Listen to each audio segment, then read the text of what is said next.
And we will share our screen. All right. Good afternoon, everyone, and welcome to Directors Meeting. As I mentioned, we're so glad that you are here. And we are going to start our meeting, as always, with our welcome, our announcement, and our State Charter School Board report. And we do have our Executive Director, Jennifer Lambert, who is going to be sharing those things with us. So we will turn the time over to Jennifer. Thank you, Marie, and welcome everyone. Welcome to our November directors meeting. Welcome to the month of November. And I hope that all of you are able to take some moments this month to express gratitude.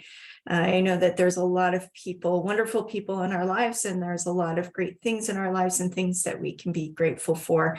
And sometimes in all the midst of everything that we deal with, it's a good reminder to be grateful. So let me take a moment to do that. I am grateful to all of you. I really know that there are so many wonderful and great things happening in your schools and for what you do and all of the many hours that you put into that. I always love it when you guys can take all of the problems and we don't have to get involved and we can just celebrate you. And speaking of which, there's a few things that we get to celebrate today. So I do want to just a couple of calendaring notes. The State Charter School Board did not have many things on its agenda for November. And so we did cancel our November board meeting. That would have been actually last Thursday, but for those of you who I know wait in bated breath to watch those and may have missed it, our next meeting will be in December. I do also want to look a little bit ahead. January is our big meeting where we hear applications for new charter schools and for satellite schools. And I believe we have 3 new schools and 4 satellite schools that we are right now that have been submitted. And that meeting, because it's really hard for USBE they normally hold their board meetings on that first Thursday of the month, coming right back from the holiday season. They always like to push their meeting back a week. So that means we either have to find a different place to hold our meetings or hold it on a different day. And we chose to hold it on a different day. So our January meeting will be on Tuesday, January 10th. So if you're interested in hearing some of the new proposals of new schools and satellites, that will be the meeting. And we will soon be able to get up the applications and so that they are up on our website. Little later on in this meeting, Megan and I just blanked on her last name, but she is the new ULEAD director, and she's going to come and share with you about a really exciting opportunity that when I heard about this, I thought this is ready-made for charter schools. What they want to do is they want to share innovative projects that are happening in our schools, which I know you guys have. And so I really encourage you to take a look at this and consider kind of applying and providing the information. What you will get to do is you will get to share about what you're doing. You'll get to get free admission to the USET conference and be able to hear about others as well. So she is going to come. She couldn't get here until 1, but she will come and answer questions and tell you more details about it. But again, I just really want to encourage you guys to reflect on the innovative things that you're doing. Sometimes we take it for granted, all the stuff that we're doing, because we just do them. And so please think about that and go forward. Then want to talk about the State Charter School Board has recently adopted new values, and we have 5 new values, and they are also up on our webpage. If you go onto our homepage, we have a scrolling banner. I believe it's the first in the scrolling banner, or one of those, but you can link to them off of our webpage. But our new values, and this, we want to focus our work around these values to really do values-based work or values-based authorizing. And we also want to seek our schools to share in these values with us. So the values are excellence, trust, impact, authenticity, and compassion. And what we mean by each of those words is listed on there, and I encourage you to do so. And I don't know, it looks like Marie may have left, and that's why we I know. just texted her and she lost internet at her house. Oh, that's too bad. Well, so that's why we don't have a PowerPoint. And I don't know, William, can you go in and see if you can find a PowerPoint? I'm gonna try to find it real fast. Thank you. And then, but while they're doing that, and I don't know, is Sarah Welsh on the call?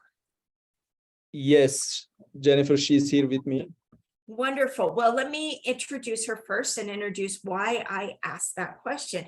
We are doing Employee of the Month again. We took a little time off, but we are back doing it, and we received some applications or some nominations, I guess they were, and we chose Sarah Welsh from Beehive Academy.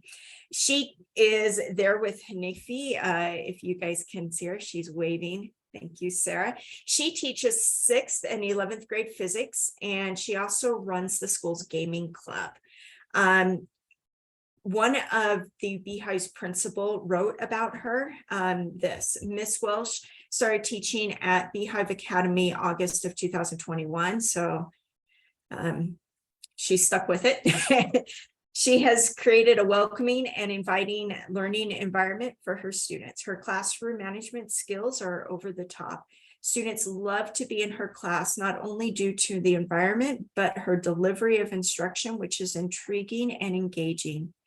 Students, staff, and parents feel really lucky to have her at Beehive. This I loved. This is from one of the parents. Said that my daughter was, this is the parent saying this, not me, but the daughter was apprehensive about starting middle school. They weren't sure mom and dad had their best interests in mind in sending them to a STEM school instead of going to school with their friends. 7 months later, they are interested and involved in their classes, especially science. Ms. Welsh has been able to connect with the student and ignited an interest in science that I was unaware of. They continue that their student feels respected as an individual. As a parent, I appreciate the time and effort Ms. Welsh puts into her classes. She is interested in what she is teaching and makes all the difference. And just right there, that says it all in my mind of being able to make a very real difference in an individual student's life. Hanifi, do you have anything to add? Yes, I will just say that I call like her COVID generation. So she started her career during the COVID years, and this is her 2nd year at Beehive Academy. Although being like in the beginning of her career at the school, I can tell you like she's one of the most popular and most loved and kind of respected teacher among the students.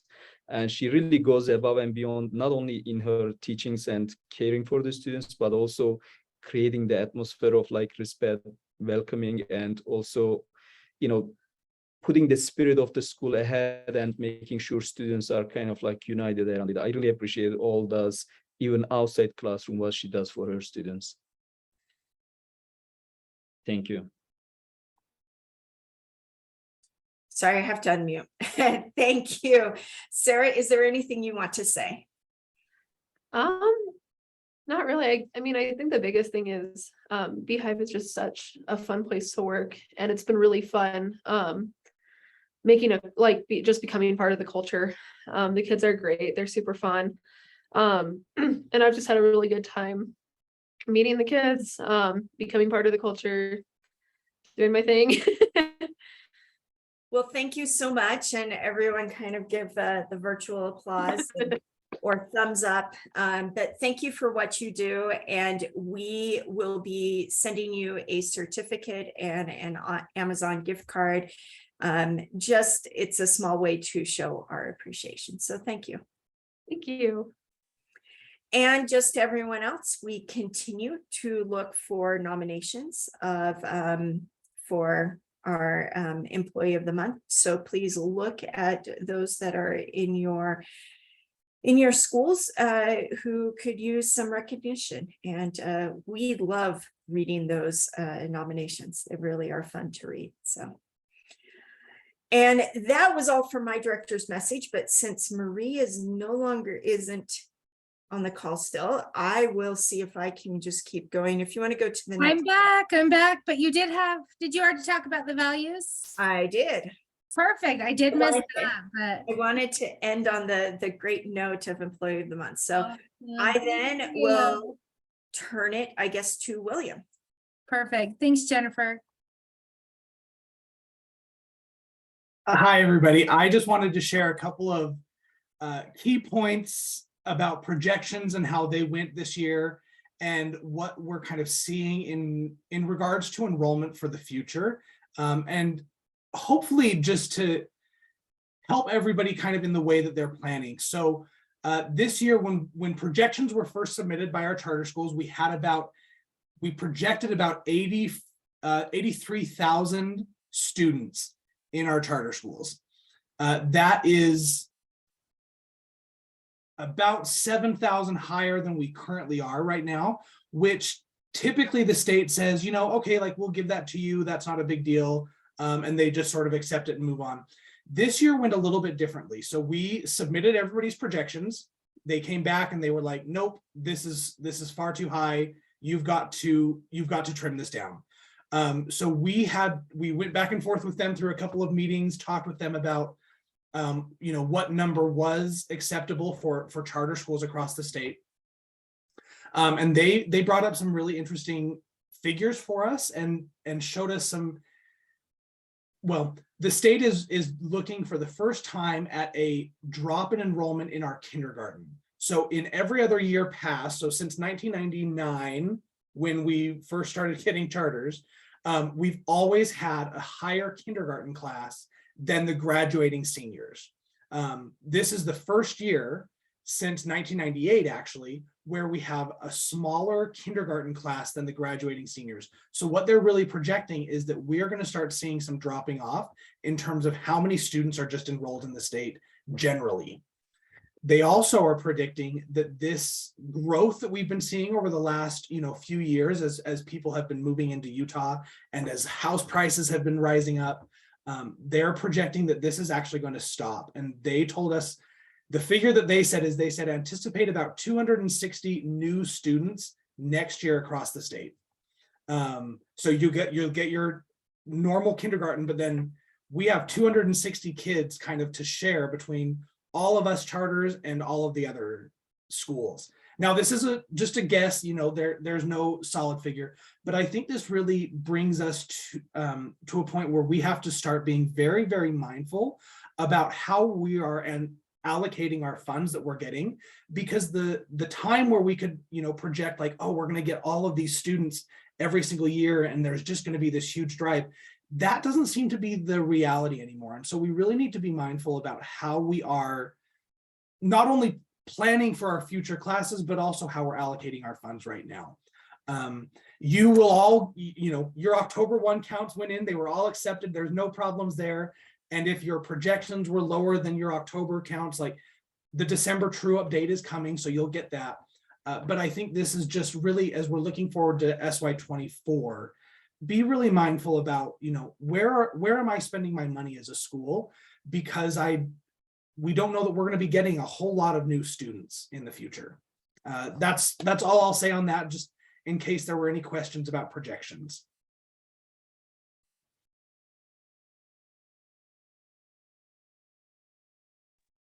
Thank you. All right. We also Marie? have, oh, go ahead.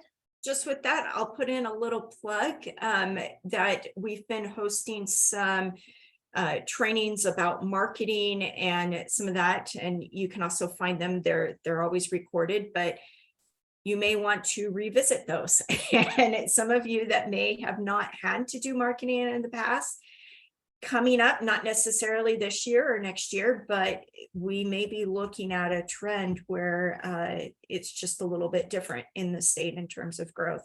And so I think that those marketing trainings are maybe even more relevant to all of us than we first thought when we first procured them, but just kind of a plug for that. Thank you. That's a great reminder.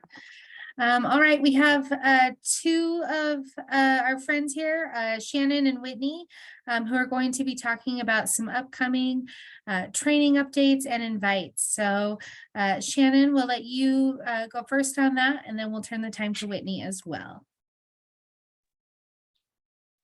Thank you, Maria. I appreciate that. So tomorrow we have our ACES kickoff, which is the seminar that we're providing for anyone within the schools that is looking for the possibility of maybe advancing into some leadership roles.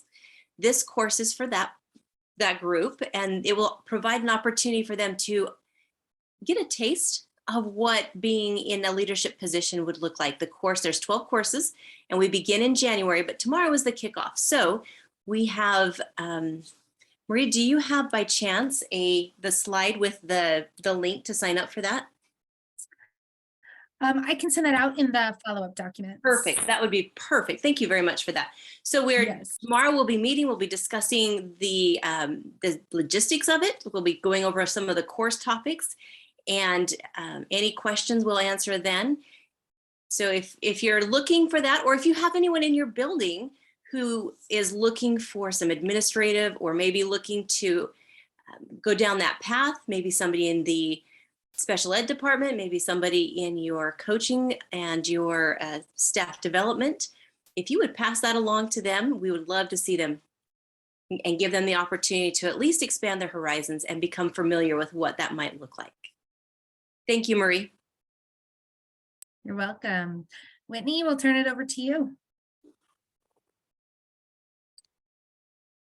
Okay, can I share my screen? You should be able to. Okay, yep, we're good. Okay, good afternoon, everyone. My name is Whitney Grant. I am in the assessment department at USBE. I'm the math assessment specialist, but I'm not here to talk about assessment today. I'm here for my other role, which is the co-program manager of a program that we run called Assessment to Achievement. We are looking to recruit this year for our next cohort. So just a little bit about, to start off, the why of Assessment to Achievement is we believe that when there's effective implementation of practices and collaboration in a school, that students' potential is limitless. And so we work with schools through professional learning and coaching to implement different collaborative practices, data use practices, and evidence-based instruction practices to improve student outcomes. Assessment to Achievement, just some background on it. It is a 4-year project. So if you are interested, it's a 4-year project that is fully funded by USBE to help participating schools improve student learning. It is centered around a common learning challenge. So it's an overarching goal that you're working towards with the supports of the program. It's an opportunity for schools across the state to collaborate. So you get to connect with different schools and see how they're doing things and learn from each other. And then we are rooted in evidence-based instructional practices and proven student achievement results. And I know there's a handful of you, as I've looked through the names of the participants, that have either participated in this program in the past or currently participating in our cohorts we have running right now. So this is just our project objectives, what we focus on. So we start with a common learning challenge, which is to improve the academic outcomes for all students. And we do that through collaboration data use and instruction. With the instruction, one thing that we kind of emphasize in our program is that each year we pick one evidence-based instructional strategy that we focus on for the whole year. So we really dive into that strategy and how we can implement it and really use that strategy for a full year. And then the next strategy we would use would build on top of that. So it's something that we're building and progressing with each year. We look at all sorts of data. We look at implementation data as far as how well are we implementing these strategies and practices, as well as student data. So looking at assessment data from formative assessment that takes place in the classroom all the way up to summative assessment. And then collaboration is really looking at collaborative practices and how do we make our meetings more efficient. So it's not just another meeting, but you actually walk away feeling like, oh, that meeting was worth my time. And I now have some action steps to come away from that meeting with. Just if you're interested in what a year would look like in the A2A program, so this would be kind of the schedule for the 4 years, is we have professional learning sessions marked in the red. Those occur 4 times per year. We have kind of a 3-day summer boot camp, if you want to call it, where 1 day is just with the leadership of the school, and then the next 2 days are with the leadership team. And then each of the PL sessions throughout the school year, 1 day is the leadership day, the next day is the leadership team. And then the other thing that's kind of unique about this program is we do coaching site visits 3 times per year, where we come to your school, engage with you and your teachers. We observe meetings, we do classroom walkthroughs. We're kind of there just to provide feedback on the practices that we've been learning about in the program. Just some information that we wanted to show out. This is from this year's school report card. All of our schools that are participating in A2A currently either showed exemplary or commendable growth on the school report card. We had 1 school for each cohort that did not have assessment data for us to be able to report on. So that's where the no data comes from. But all of our other schools were either in the commendable or exemplary rating for their growth on the school report card. And then this was another thing, all of our charter schools, and they are listed here, the charter schools who are currently participating, all of our charter schools participating had increased proficiency in the 3 categories of the summative assessment. So in math, ELA, and science. So that was just some interesting data just as the report cards have come out that we are super excited to share with you. So that's just a very quick rundown. If this sounds like something that you might be interested with your school, we are taking applications currently.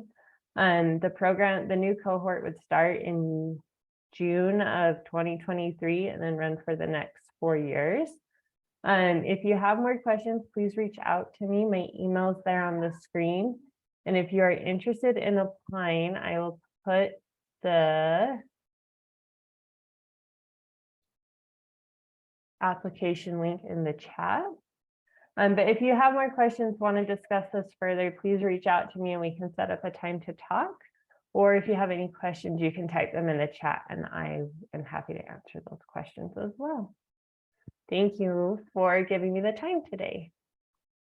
Great, thank you so much. All right, well, moving right along, we do have Trish French and Lindsay Henderson here, and they were going to talk about some planning for strategic math support. So we will turn the time over to Trish and Lindsay.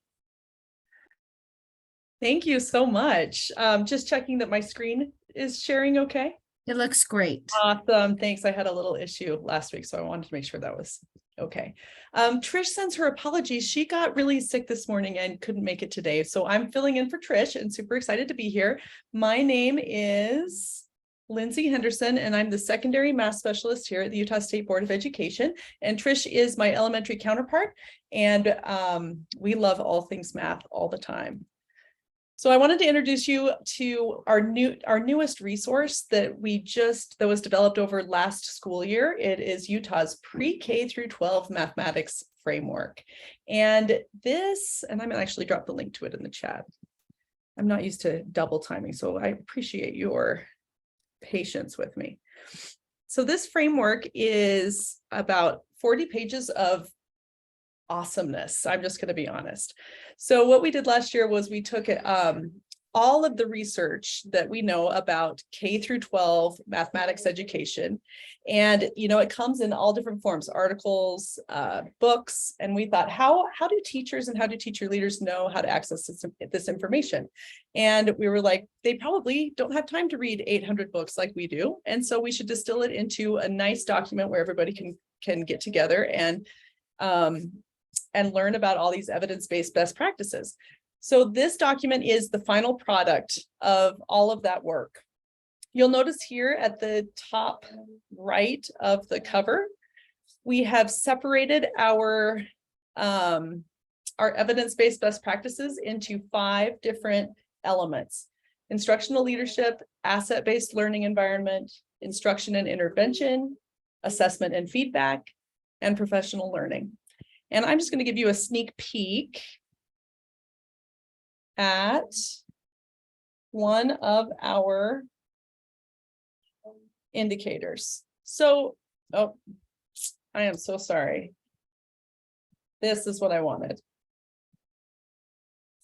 So each indicator comes with a rubric, and it's designed so that you can read the evidence or research-based best practice, and then you can use the rubric to either do a self-evaluation, an evaluation of your math pipeline, an evaluation of your math department, an evaluation of your school, and see, we always want you to celebrate the strengths first, and then move towards somewhere that you want to make change.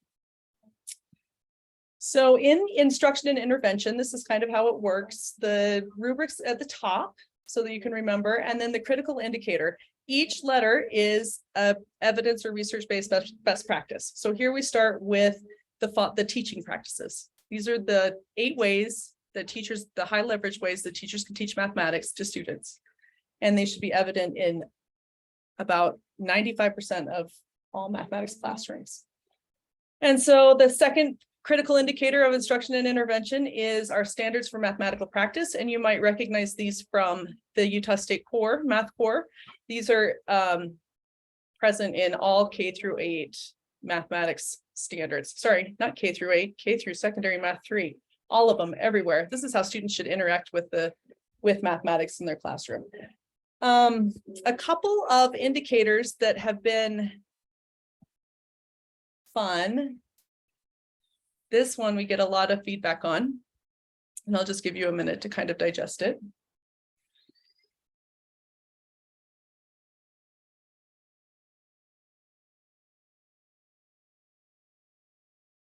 So I get 2 responses to this indicator.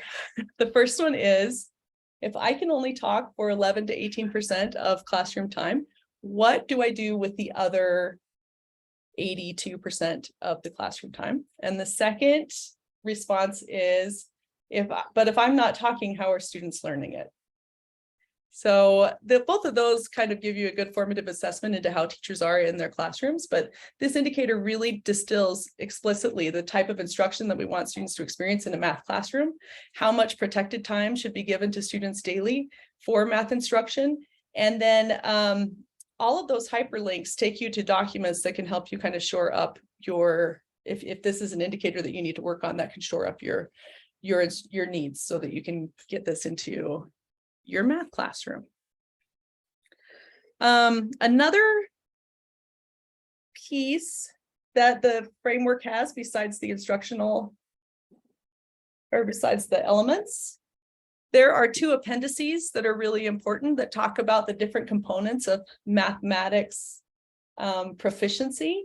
A lot of times people think mathematics proficiency is either conceptual understanding or procedural fluency, but we know from our evidence and research-based best practices that actually mathematical proficiency is composed of 5 pieces that work together constantly, including conceptual understanding, procedural fluency, productive dispositions, strategic competence, and adaptive reasoning. And it goes into detail about each of those pieces and how they can be addressed in the classroom. And they also remind us that procedural fluency is more than just fast fact recall. That procedural fluency actually includes accuracy, efficiency, and flexibility with numbers. And that flexibility piece is sometimes forgotten in our race to understand math facts. So I wanted to just say thank you. Hope this resource is helpful to you at your charter. And I'm going to drop a few other links in the chat as well. We have quite a few professional learning opportunities available. There's one coming up that starts in January that's called Distress and Interventions in Mathematics. It's open K-12, and it talks about how distress shows up in the math classroom and ways that math teachers and leaders can interact with students to reduce the distress so that kids can be in a space where they can learn. And then the other piece is, Trish and I would love it. We send out a newsletter twice a month, and we love to have our charter school partners join. Here's the website to the USBE math page. And if you scroll to the bottom, there are two links. There's an elementary math newsletter link and a secondary math newsletter link. And I will drop the slides in the chat and say thank you so much to Marie for letting me come share our message. You're welcome. And that actually worked out really perfectly. The video that we're doing this month was for our teachers. They requested how to help students love math more.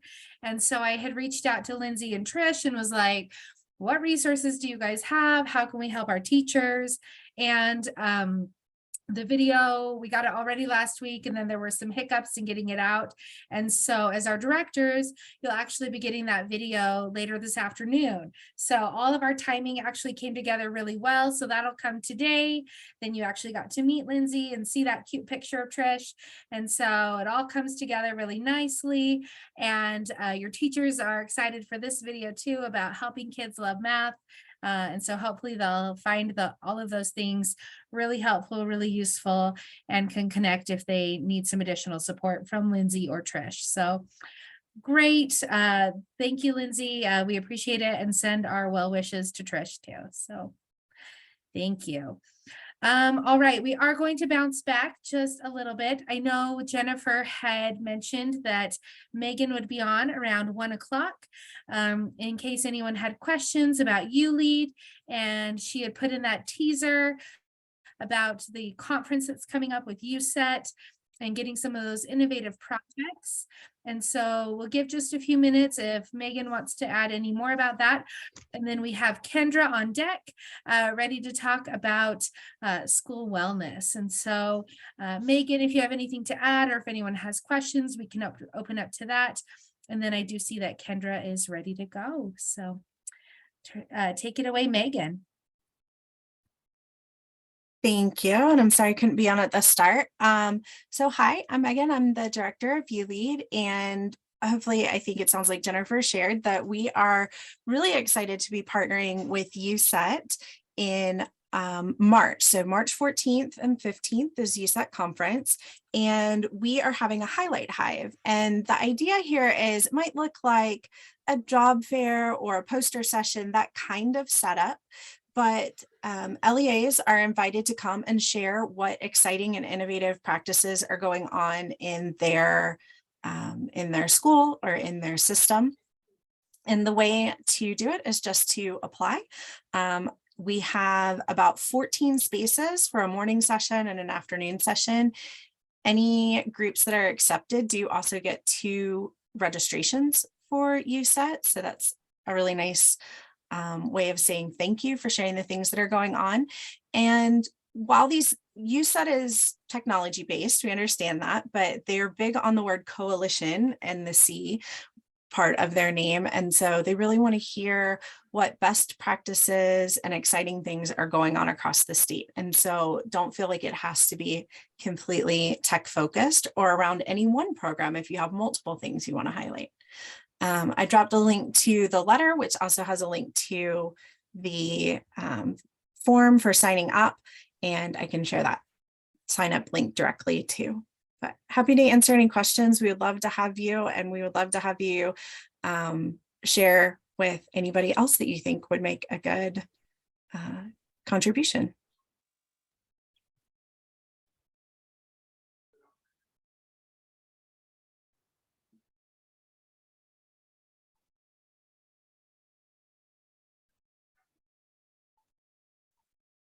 I think so far we are dazzling everyone with our knowledge, and or we've put them all to sleep. Who knows?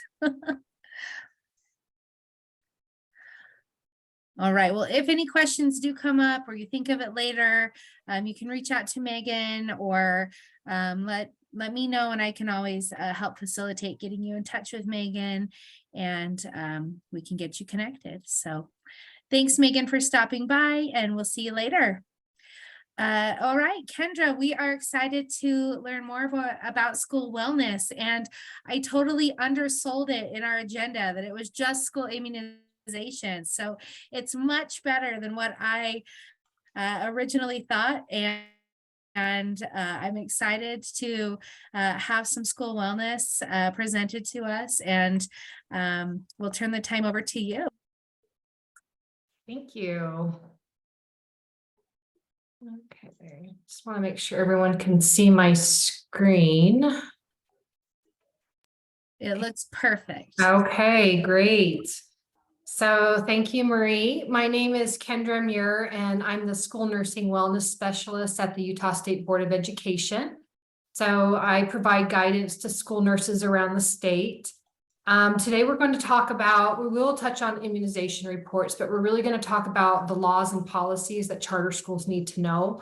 Not only are there laws and policies that are in place that charter schools need to follow, but there's also some new legislation that came out in the 2022 legislative session that it's important to know what it is and how to follow it. So we're going to just be discussing that. So, so this is just an overview of kind of what we're going to go over. There's a lot of them. We're just going to touch on each of them because I know there's a lot more to your agenda today than just me. So the first is the medication laws.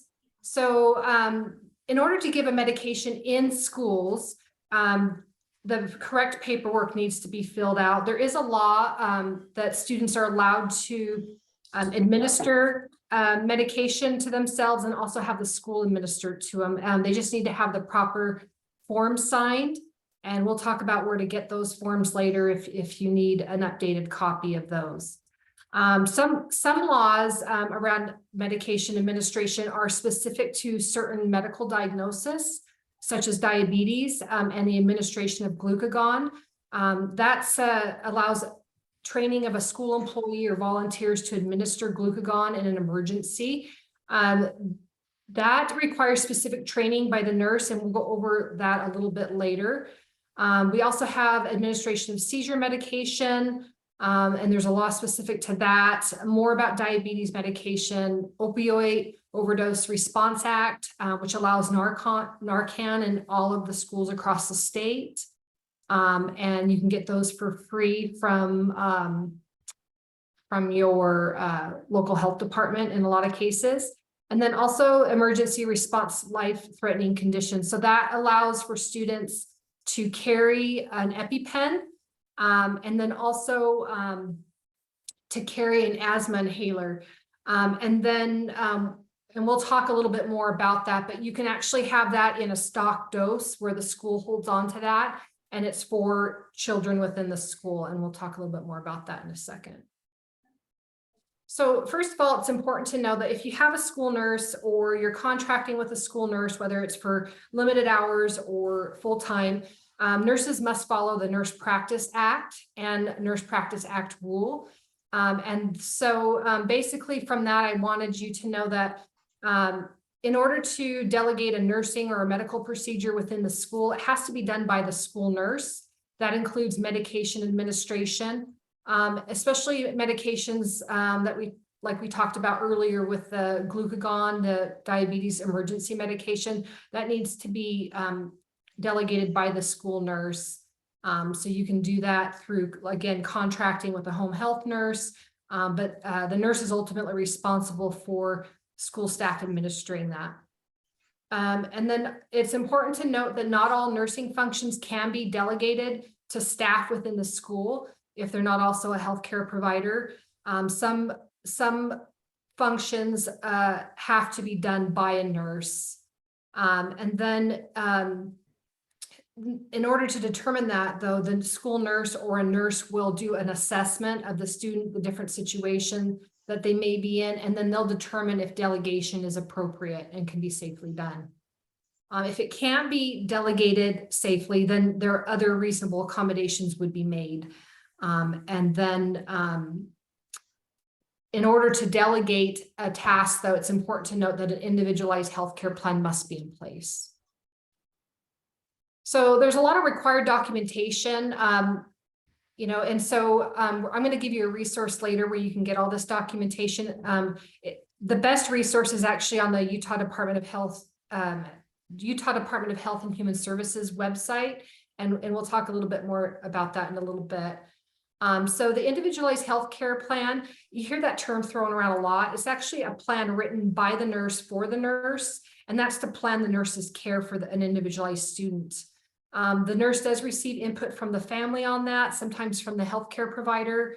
The emergency action plan, that's usually what the schools will see, and that will say, well, if this happens, then school staff should do this. If the student's acting like this, then the school staff should do this. And so that's usually what the school staff will follow in an emergency for a student with a healthcare condition. Medication authorization, we kind of talked about that. It has to be signed by the parent and guardian and the healthcare provider annually. So that can't be every 2 years. It can't be every 3 years. It has to be done every single year in order for the student to be able to administer or have medication administered at school. So there's other documents that are sometimes required, especially if the student has seizures or if they have if they're diabetic, and those can also be found on the website we're going to talk about in a little bit. So vision screening is required. It is a law. It's required for all students in grades in preschool, 1st, 3rd, 5th, either 7th or 8th, and then either 9th or 10th. A lot of students that are in driver's ed in high school will get their 10th grade vision screening done when they go to the DMV. If the students fail to achieve any kind of benchmark, the vision screening symptom questionnaire should be completed by the teacher in the classroom, and then that is given to the school nurse and who will evaluate the vision further. School nurses are able to do a further evaluation that only doctors can do. They won't diagnose, but they'll determine if that student is indeed needing some more in-depth testing on vision. A lot of times if the school nurse is maybe doesn't have enough capacity or maybe has too many schools, she or he may refer the student out to a healthcare doctor, a vision screening doctor, an optometrist or an ophthalmologist to get that vision screening done. So it's required for all students being evaluated or even reevaluated every 3 years for students within special education. And then anytime a parent or teachers have a concern that may be vision related, they can also request a further vision evaluation by the school nurse. And then the school nurse will evaluate that and determine what next steps should be made. So the immunization laws, so there is immunization reports, those are due annually. It's a law. It's important that it's important for charter schools specifically because it keeps kids in the classroom in school if they have their required immunizations. All students are required to be vaccinated against certain vaccine preventable diseases before they can even attend school. If a student is starting a schedule or say that they have a series of immunizations they need to get, if they have the first one, then they can go to school for what is called conditional enrollment, and that is until the next dose is due. And then funding is also related to tied to immunization. So if the annual immunization report's not completed as required, then that can affect school funding with the WPU. And also if students, families don't, if they have personal or medical reasons, they can opt out and have their student get an exemption from all immunizations or just specific immunizations. Sometimes they may have issues with one and not another. So it's important to determine that, but they can get those exemptions and be enrolled in school.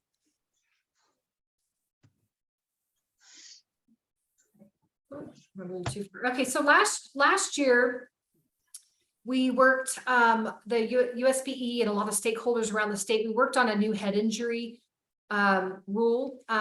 Originally, we have the Protection of Athletes with Head Injury Act. It's really geared towards athletes and students in PE. But what we found was that first of all, in 2018, the CDC found that 70 to 90% of students in the ER were from students with children from concussions. So head injuries are very common. We did some research. We looked at some data from the Utah Department of Health and Human Services and found that 76% of all head injuries actually occurred during the school day. So that could be in between classes, it could be in class, it could be in PE, recess, the lunchroom. And so they do occur quite frequently. What we found, and we had situations occur, I assumed, and a lot of other people assume that parents are being called when their student hits their head, but that's not always the case. Sometimes you have a stoic student that may say, I'm okay. But if they're showing symptoms, they're not acting right, it's important to definitely further evaluate that. Also, if they report a head injury or a staff member witnesses a head injury, then certain steps and protocols need to be put into place. And so that was done with the R277614, and that actually covers head bumps within a school day, which I know a lot of people are like, well, students hit their head all the time. The thing we don't want is for school staff to have to determine if it's an injury that's going to progress and get worse, or if it's just a head bump. So what we did is we took all that out. And so all students should actually be monitored for progressing symptoms, and then the parent should be notified as having a head injury. And that again includes a head bump. With that, a head injury policy should be in place at every school, every district within the state. We do have a model concussion and head injury policy on the Utah State Board of Education's website. If you wanted to look further into that, you can definitely copy it and put your own information in there. It's just a model policy. Not everything in that policy has to be followed, but it does include everything that does have to be followed, including return to learn. We also have, for monitoring students with head injuries, we have head injury flow charts, and then we have templates for parent notification of a head injury that can be sent home with the students. So the health and safety rule, it's been around for a while. It just requires that there's a clinic room within the school that has a hand washing sink with hot and cold water, and then soap, and individual towels. So we can't be using those old towels that used to kind of spin around and around. We know how clean that was. And then also requires 2 individuals on the school grounds to have a current first aid and CPR certification. So the period products in schools law was actually passed during the 2022 legislative session. And that requires that all public schools, district and charter, to provide free period products in every female or unisex restroom. And that law actually requires all students from K through 12. And then the Utah State Board of Education came back a couple months after that. We put in a new board rule, R277931, which excludes restrooms that are exclusively used by students in kindergarten or younger. So there is that. So it's just first through high school, first through 12th, that those items need to be at no charge to students. We don't want students having to go to the office and ask for those products. That does not meet the law requirements. It's important to have them in the student restrooms. And so if you have questions about that, I am the project or the grant manager over that. And so feel free to reach out to me on that one. Seizure awareness. So during the 2022 legislative session, this year, a requirement for all teachers and administrators of students with epilepsy or seizure disorder in the school have to undergo training on the seizure signs and symptoms, and then also first aid. And then during next year's school year, the law requires that all staff who interact with a student, including your maintenance personnel, secretaries, teachers, whether they have a student around them or not, if they have the potential to interact with a student, including volunteers, then they need to be trained in seizure signs and symptoms and the first aid. So this training is good for 2 years, and there's the required training that's been vetted by the Utah State Board of Education is listed right here. This can also be found on our website and the website for the Utah Department of Health and Human Services. So the Epilepsy Foundation has 2 trainings. It has a quick 30-minute training and then a 75-minute training. Epilepsy Alliance of America has the 25-minute training. And then if some schools are contracted with a company called Vector, and they provide a seizure training that's been vetted by the State Board of Education as well. So if you have Vector, you can use that training on there. So there's a lot of policies that the state board has put into place. Again, they are model policies. So the first 2, the model wellness policy, covers basically every part of wellness, including nutrition, prevention, health promotion. Then the model head injury policy, which we talked about earlier, those are sort of suggestions or sort of like the black and white policies that schools can adopt, or they can adopt parts of them as long as they have the required items by law. And then the vision screen policy is actually a requirement. There's not another policy you can adopt. You have to adopt this specific vision screen policy. And so we talked about training earlier. So a really good resource for schools is the Utah Department of Health and Human Services HEAL program. And so that has a lot of more information about epinephrine, auto injectors, seizure awareness, seizure rescue medication training, and all kinds of training. So I'd recommend going on that website.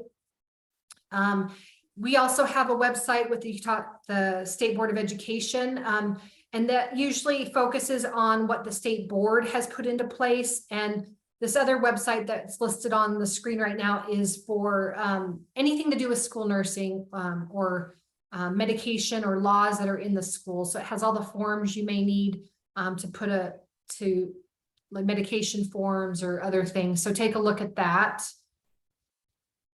And then maturation, we all love maturation. Okay, so the good thing to know is that it doesn't have to be a school nurse that teaches maturation, although a lot of schools prefer it's the school nurse because of the sort of the touchy topics and what you can talk about and what you can't talk about. Maturation is a requirement by health standards to be taught in the 5th grade, but it can also be taught in the 4th or 6th grade if the school desires that. But it has to at least be taught in the 5th grade. In order to teach maturation, the students attending must have parental consent, and it must follow the health standards. So like I said, it's typically taught by a school nurse, but we do have instances where health teachers will teach it, and that's just fine too. More information can be found on the Utah State Board of Education's website. The problem that we find is teachers aren't always aware of what they can say and what they can't say. We know that students are kind of might ask questions that maybe the teachers aren't comfortable answering. So feel free to reach out to myself, and I can make sure you're in the right direction or have the right information if you're going to be teaching that yourself. And again, parents, they should be invited, but they don't have to attend. We like them to attend when we're teaching maturation because we know that that the students are going to remain in their seats if their parents are there. So there's a couple laws that protect personal health information. There's the HIPAA law, which is used for people who where Medicaid billing is occurring, or if there's a billing through a Medicaid type, if they're being billed for Medicaid. So HIPAA would follow that. Most schools are not HIPAA covered entities, but they are covered by FERPA. And hopefully everyone knows what that is. And that basically determines that only school employees who have a need to know should know about a student's personal health information. So quick question, does HIPAA allow a healthcare provider to disclose personal health information about a student to a school nurse or a physician? And the answer is yes. HIPAA has specifically outlined that a school nurse can speak to a physician regarding a student, and that's even without the students or the parents' permission regarding keeping them safe at school. Sometimes doctors' offices have stricter policies, and so it's important to find that out. But generally speaking, a doctor's office can speak with a school nurse regarding a student's care. So that's all I have today. Does anyone have any questions? Kendra, there's a couple of questions in the chat box. I can read those to you if you'd That like. would be great. Okay, so the first one says, how can we get nurse services? We've had trouble finding the resource. Okay, so nurse services, you know, I understand that there's a shortage of nurses. So there's a couple of things that you can do.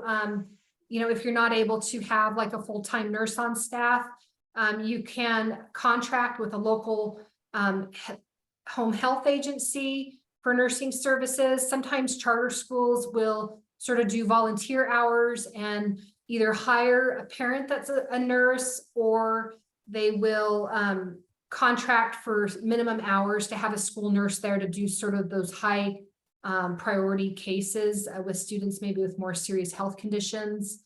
But I do know there's a shortage out there. We have a bunch of grants out there right now trying to hire school nurses, and especially in our rural areas, it's hard to find a school nurse. So if you need help with that or want further information, feel free to reach out to myself or Betty Sue Hinkson at the Utah Department of Health and Human Services.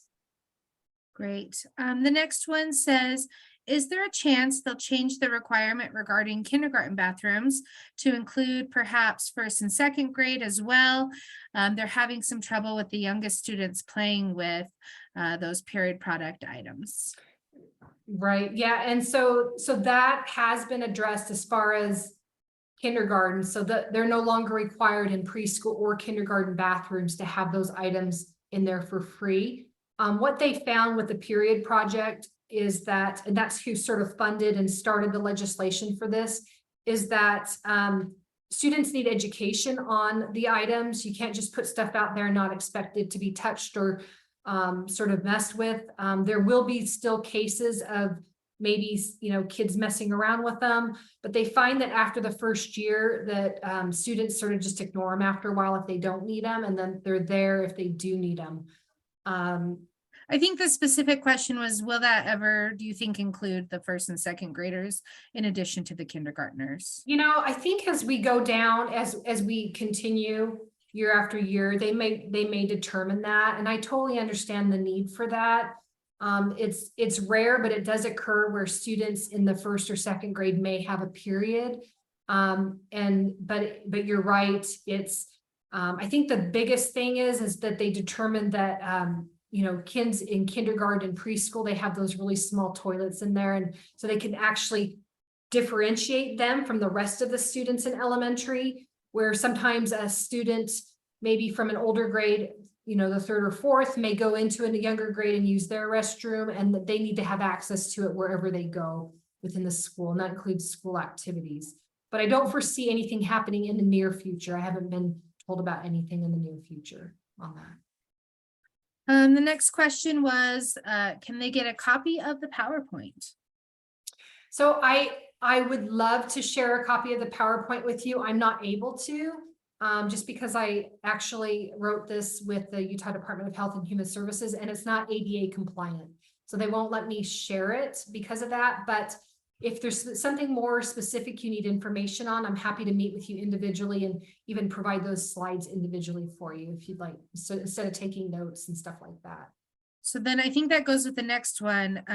You shared a lot of different links and they were wondering if some of the links could be put like in the chat or if the links could be shared out. Absolutely. Yeah, I will send the links to you, Marie. And if you want to send those out, then I'll be able to have those. Yeah, I can do that.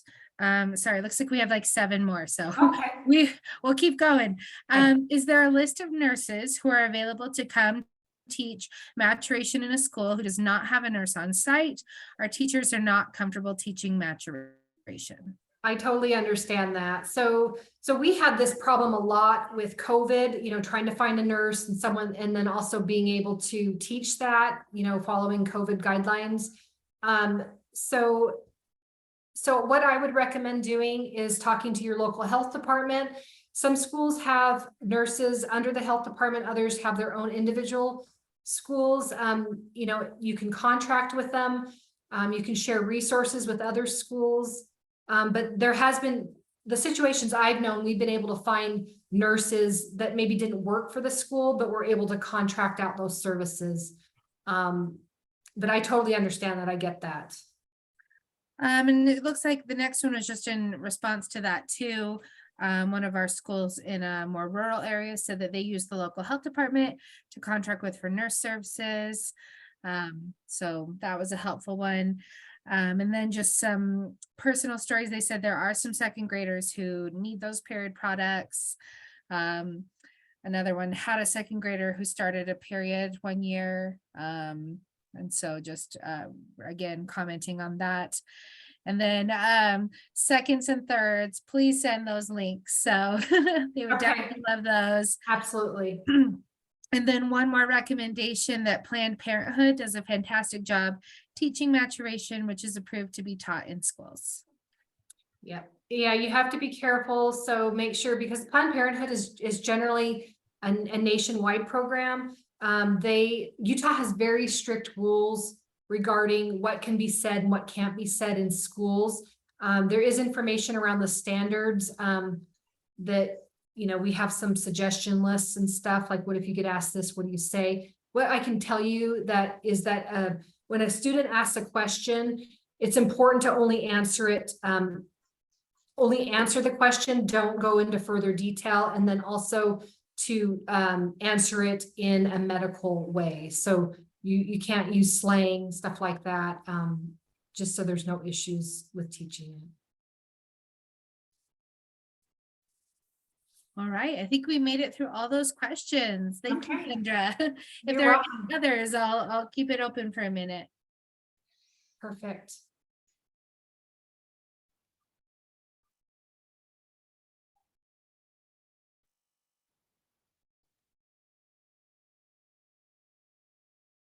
Marie, can I just ask a really fast question? Of course, yeah.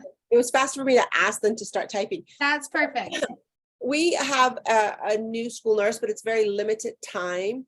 Is there a meeting, a training, a web, anything that she can go? She's incredible and we love her and no one's stealing her, so I'm not telling you her name. But I'd love for her to be able to have access to the information that's just been shared. So that she can say, yep, I'm on top of doing that and doing this, instead of having me, go through and make sure, not because I can't do that, but because I'm fearful that I'll miss any piece of it. Absolutely. There's actually some required training, especially for schools receiving school nurse matching funds, that it's required that schools receiving those funds, and there's other funds that they may receive that they provide, that the school nurses have mental health training. If you could have that school nurse reach out to me at kendra.muir@schools.utah.gov, I can set her up and let her, give her the information she needs. It also includes a school nurse orientation, all the vision screening training, mental health, all kinds of stuff. So have her reach out to me and I'll get her started.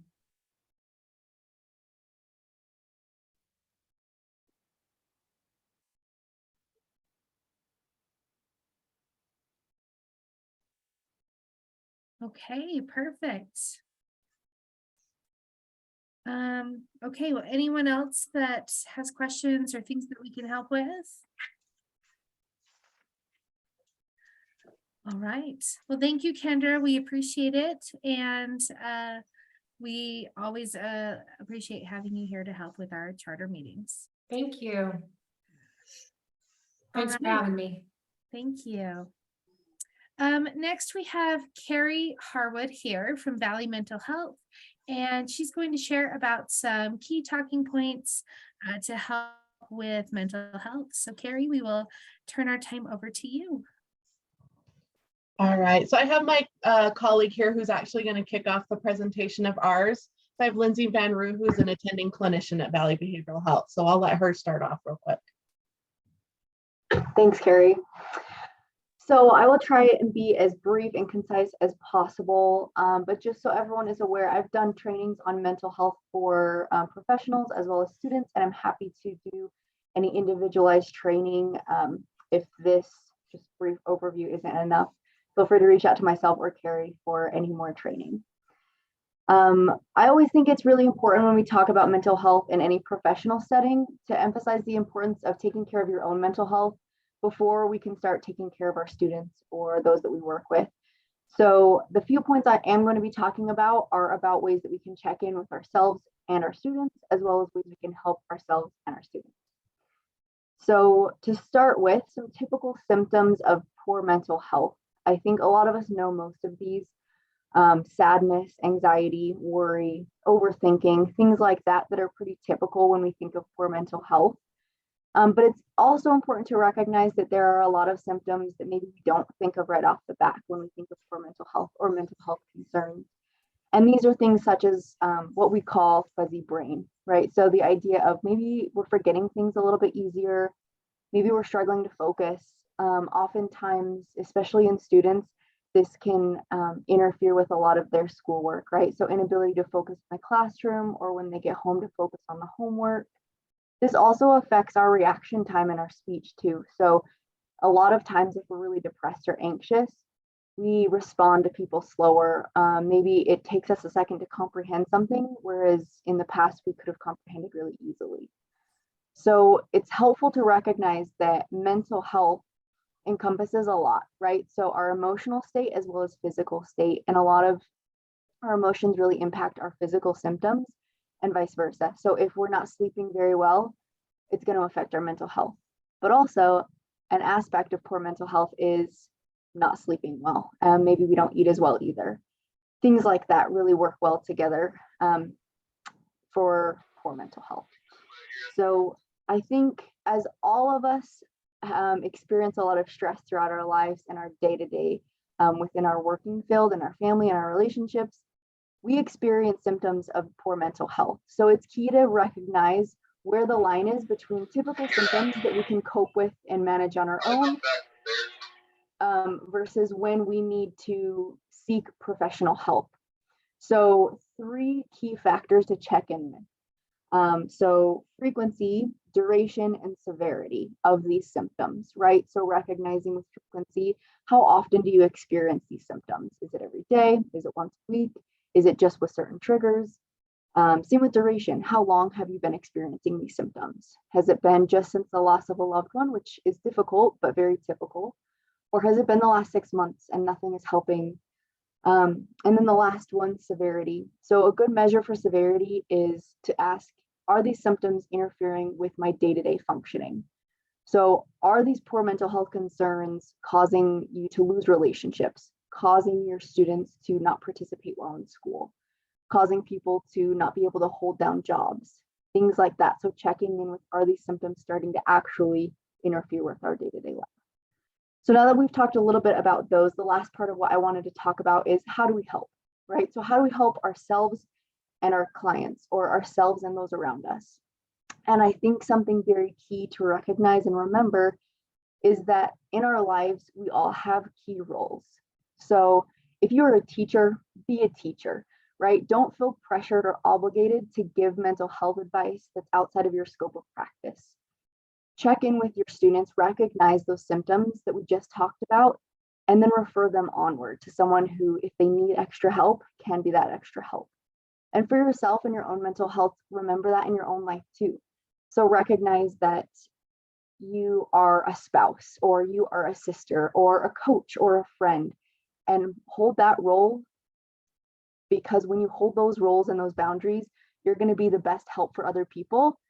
And then in return, expect those roles from other people, right? So an example of this is, I'm a therapist, but when I come home, I'm a wife. I'm not the therapist to my husband.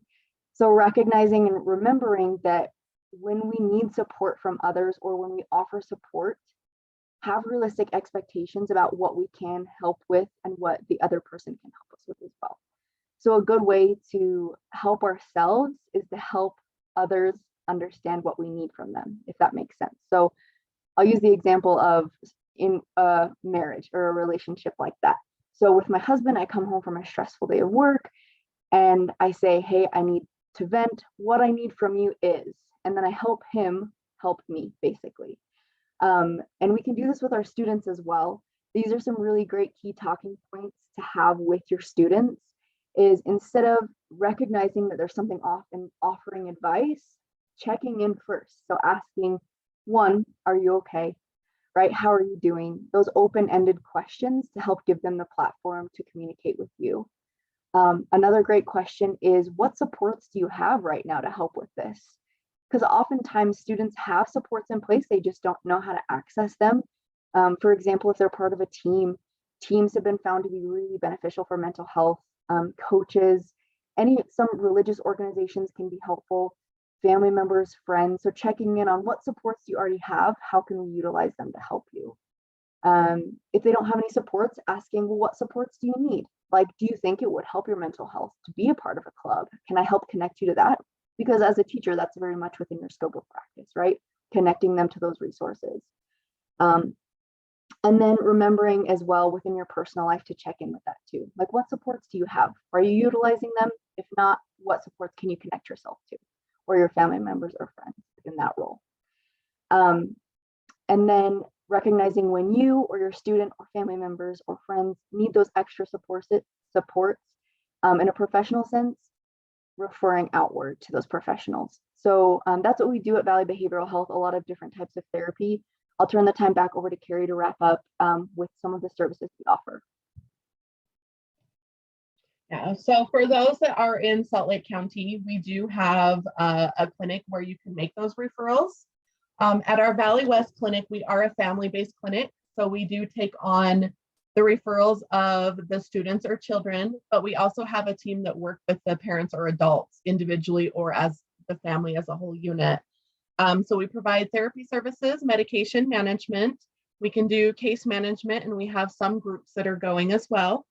If the child is unable to function behaviorally well in a classroom setting, we do have higher levels of care too. So we have day treatment programs that they can step up to if outpatient isn't enough for the support for them. So I'll post I have a link, or I have a form that I can post that lists all of our programs and what we do in them. I'll also list a referral sheet if you happen to want to make any referrals to our outpatient clinic. There's contacts there if you just have general questions. I'll leave my contact information in Lindsay's as well if you just have generalized questions. And myself and Lindsay are more than happy to come to your school if you want a more lengthy presentation on mental health. We're happy to do that as well. So, oh, I do have a question. I tried to type it in the chat. Which of the Valley Mental Health Services now provide educational services so that we know when to terminate a student from attending our schools when they go into one of your programs?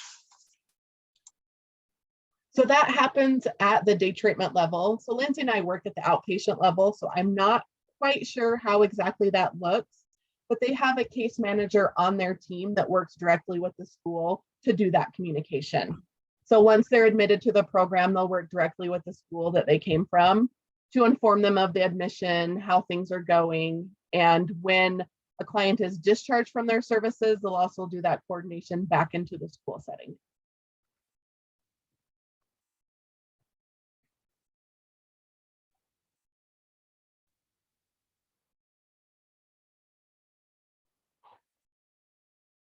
Carrie, do you see another question there in chat? Yeah, I'm just taking a look at it. One Okay, sec there. perfect.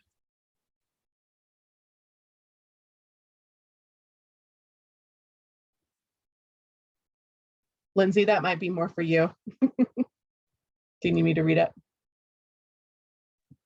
Sorry, question. What is a SPED student? Is that special ed? Yeah. Okay. Okay. If you have a non-special, some behavioral challenges and need coaching, can we access help? Yes. So on our outpatient level, we do work with clients who are in different levels of education. The only students that we wouldn't take in our outpatient services are those on the autism spectrum who are lower functioning. So as long as the student basically can communicate, then we do have services for them at Valley Behavioral Health and in our outpatient program. So the links that Carrie and the website that Carrie said she's going to connect with you guys, you're welcome to access those. You can refer families. We have an intake coordinator who works really closely, answers a lot of questions with families and helps them get connected. All they need to do is call us. And we can work on different levels, like Carrie said. So outpatient, day treatment, just depending on the needs of the client. Did that answer the question?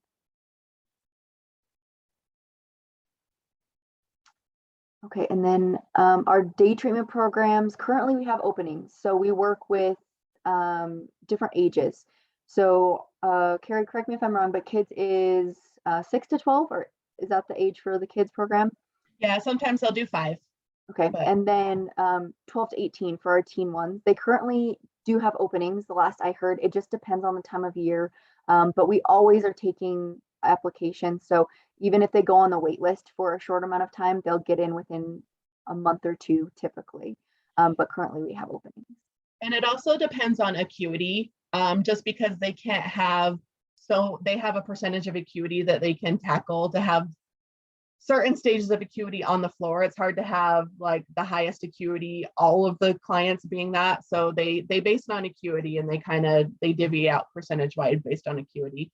And they'll let you know that when they review and do admission to the program. Yeah, and I'm sorry to hear that you've not had good communication with our day treatment program.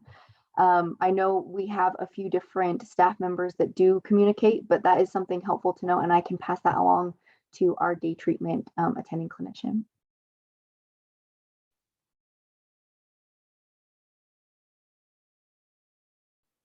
Are there any other questions? All right, Marie, that's all we have today. Thank you. That was super helpful. We appreciate it. All right. Well, I have some good news and bad news for the team. Our presenters that we're going to talk about TSI and CSI have had to postpone, so they are not here today. However, we did have our very own Dr. William Evans that got to sit on the committees that were going over school turnaround and some of those same conversations. And so he agreed to hop on for a few minutes and talk about kind of that committee work and what to do, what not to do if you find your school in that situation. So we'll give him a few minutes for that, and then we'll get to our in case you missed it. And then we do have Vice Chair Cindy Phillips that will be joining us to do our training today, and most likely we'll end a few minutes early. So that's the good news for everyone. We'll have a little bit of time probably left over at the end. So Dr. Evans, take it away. Thanks, Marie. I am happy to just share kind of some of my experiences with this. So for additional context, the USBE Center for Continuous Improvement is currently going through the data from the last year, and they're going to be identifying this year's CSI and TSI schools, and they should be reaching out to you in the next, I'd say, month and a half. They really want to get that done quickly. But just from, so I've been asked to sit on a number of the review panels for turnaround, for CSI, TSI designations. And so the schools that have kind of completed the process and are showing that they are able to get out or to progress. one thing that stands out really strongly in my mind, and I think this is something that has happened not just with charters, but with most of the schools, speaking very generally, is there is often a lack of data that is presented to the USBE, and people try to make more of an emotional connection of like, oh, we really love these students, and look at these sad pictures or whatever it is, right? Like, but what the committee by legislation or by board rule, I should say, what they're required to look at is there evidence of growth? Is there evidence of progress? Is there evidence of implementation? And I think that's where, you know, if you do end up getting designated, think about what articles or what artifacts am I going to be collecting right now, so that in 2 years or 3 years or whatever it is, I have an actual compelling evidence or argument I can make on why I should be removed, right? Or why I should be allowed to exit this program, or that I no longer need these additional supports or oversight. So that would kind of be my biggest encouragement is data. The state is very, very data driven. And I know that a lot of times we are, there's a lot of things that we do in charters that are not necessarily quantifiable. You know, there's a lot of aspects of the way that we run schools is very, very different from other district schools. But I think we really have to try very hard to make sure that we are showing data of growth, of progress, and things like that. I'll open it up for any questions. I don't know that I'm the best person to answer anything on TSI or CSI designation, but I will do my best if there is a question.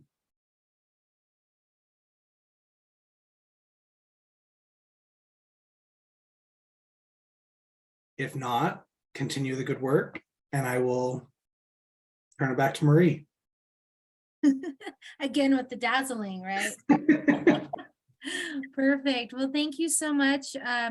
We appreciate hearing some thoughts and things to consider. And I think you make a really valid point that the data is so important. We do love those stories. We love getting to see, you know, our students, but ultimately that data does need to help inform those decisions. So can I add just another point? So one of the committees, I think this was a year ago, actually this might have been 2 years ago, kind of right middle of the pandemic.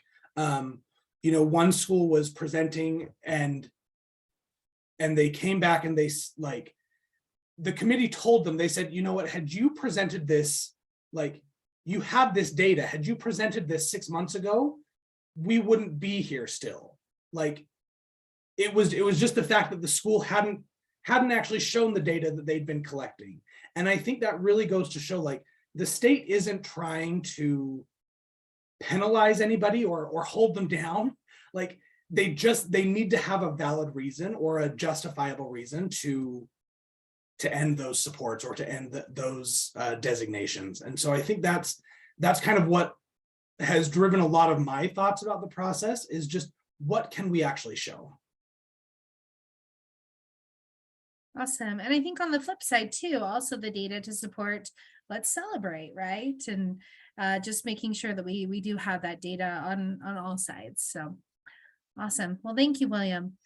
All right, well, we'll move right along to our In Case You Missed It. And as we head into the holiday season, it always feels like it gets a little shorter as just people are busy and there's a lot going on at our schools. So that's the good news. It is a short In Case You Missed It. I think especially after October 1, things seem to calm down a little bit. So from USBE, the big things to know, there is an assessment directors meeting coming up November 17th, which is in fact this week. I know I could hardly believe, like, that feels like it should be a few weeks away, but it is in fact this week. That is November 17th, 9 a.m. to 12 p.m. Also the Do the Right Thing, you'll notice the right They did that play on words. That is for the 7th and 8th grade students. And that is open January 3rd now until it's due January 13th of 2023. And then they did send out from Mark Peterson a technical assistance document reporting about social emotional learning. If you've been watching the news or anything, you'll know that there are a lot of feelings out there about social emotional learning.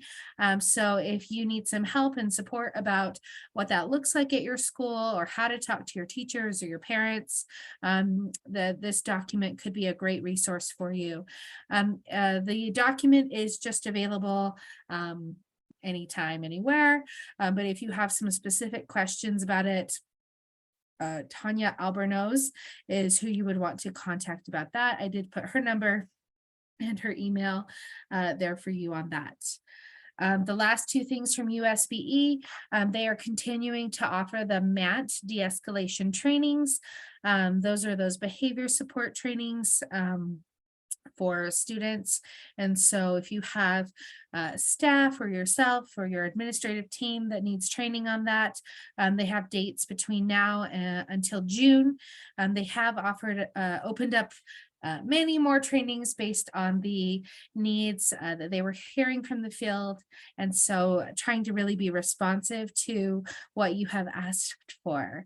And then there is that Section 504 Canvas course that Holly Bell has put together. So again, if that's something that you are helping with or someone on your administrative team, make sure that you check that out and get that information that you need that has been put together. And then from us, Jennifer announced that we did not have our November board meeting. We will have our December one, and we'll have our newsletter coming out in December. I did mention that teacher training video will come out this week. So if any of your teachers have been crying and sad and wondering where that is, never fear, it's coming this week. Ongoing, we are still accepting those nominations for Employee of the Month. We are so excited to have that back. And we were so glad to celebrate Sarah today. And we hope to be able to have lots of fun Employees of the Month.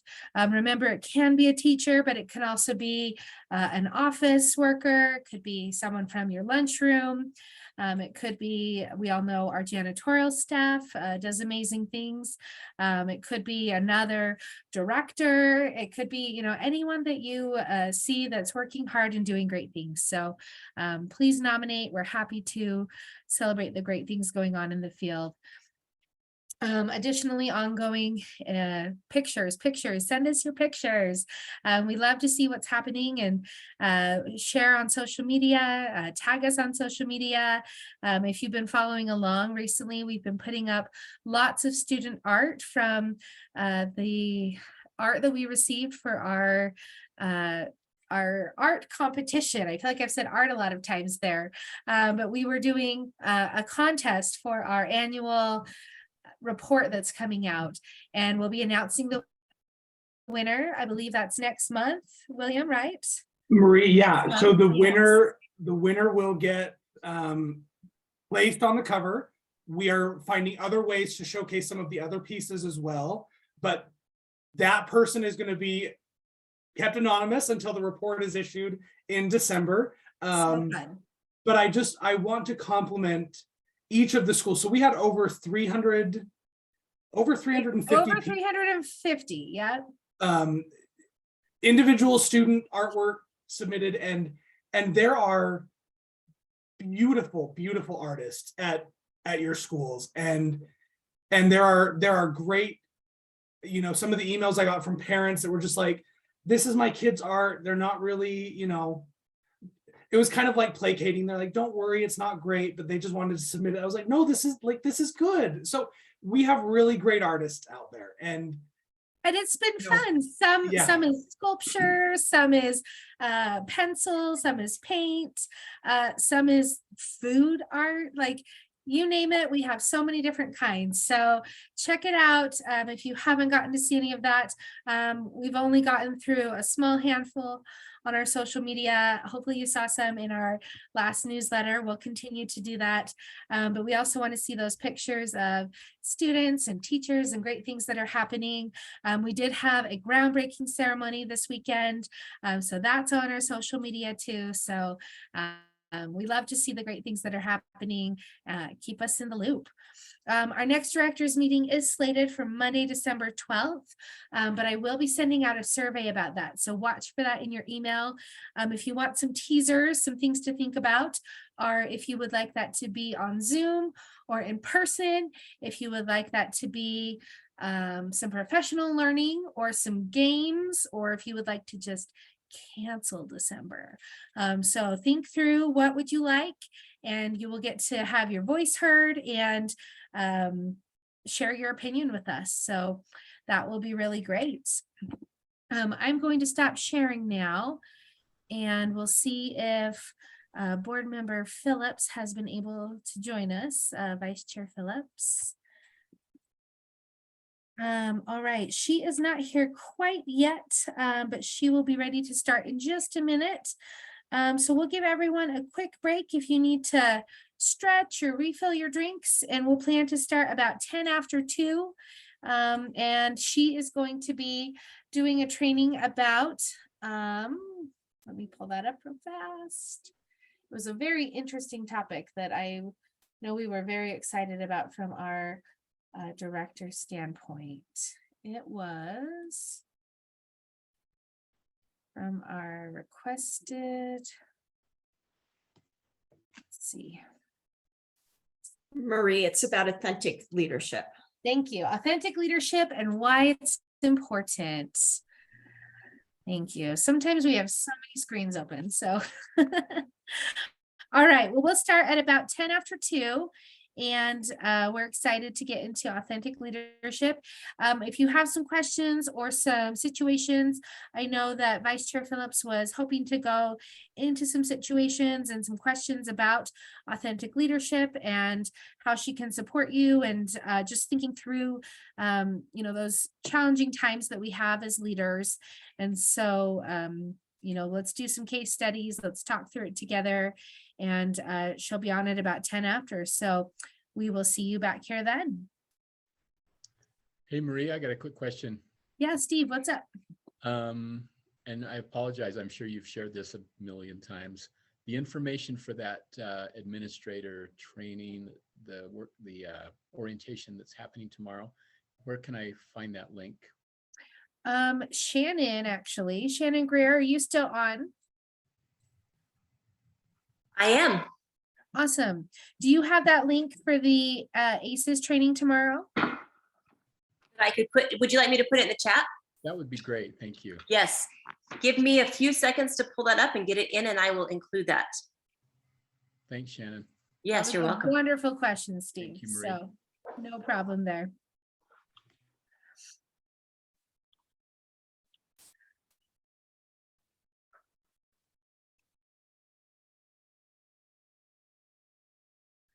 All right, well, welcome back. It is 2:10, and hopefully you were able to get a good stretch in, visit with any friends in the hallway that were needing to see you, or refill your drinks, anything there. I do see some messages that the links that Carrie shared are not opening, and so I will make sure that I message her and get you some better links. Sounds like I'm going to be gathering many, many links this afternoon, so we will get to that. Well, we are so happy to have Vice Chair Phillips from the State Charter School Board joining us today to talk about authentic leadership and why it's important and why it matters.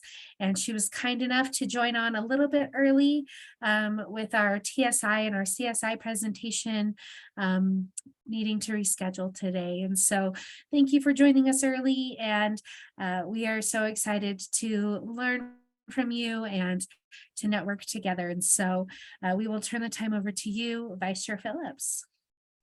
Marie, thank you so much. It's a pleasure to work with you. And I wanted to let those online on this Zoom call know that my favorite people in the world are teachers. And I think of all the people in a school as being teachers. And so I greatly appreciate the opportunity to be with those of you who spend your life trying to help children to change their trajectory in this world. I think it's a noble work, and I think it's a great work. Now, authentic leadership sounds like one of those things sort of touchy-feely and that maybe we don't need, but I would suggest to you that it's probably the single most important factor in being a great leader. That is my opinion, and I hope to convince you of that today and give you some practical advice. And I know that online, we don't always have with this big a group the give and take that you might in a smaller Zoom group, like a class that you are teaching, or even an actual in-person meeting.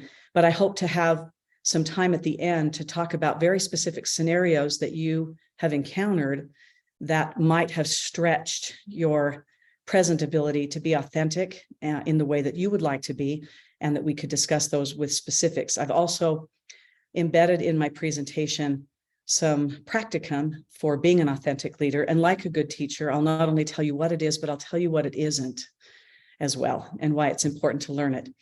So I hope that it becomes something that you can gain something from. Now let's see. I'm going to share my screen.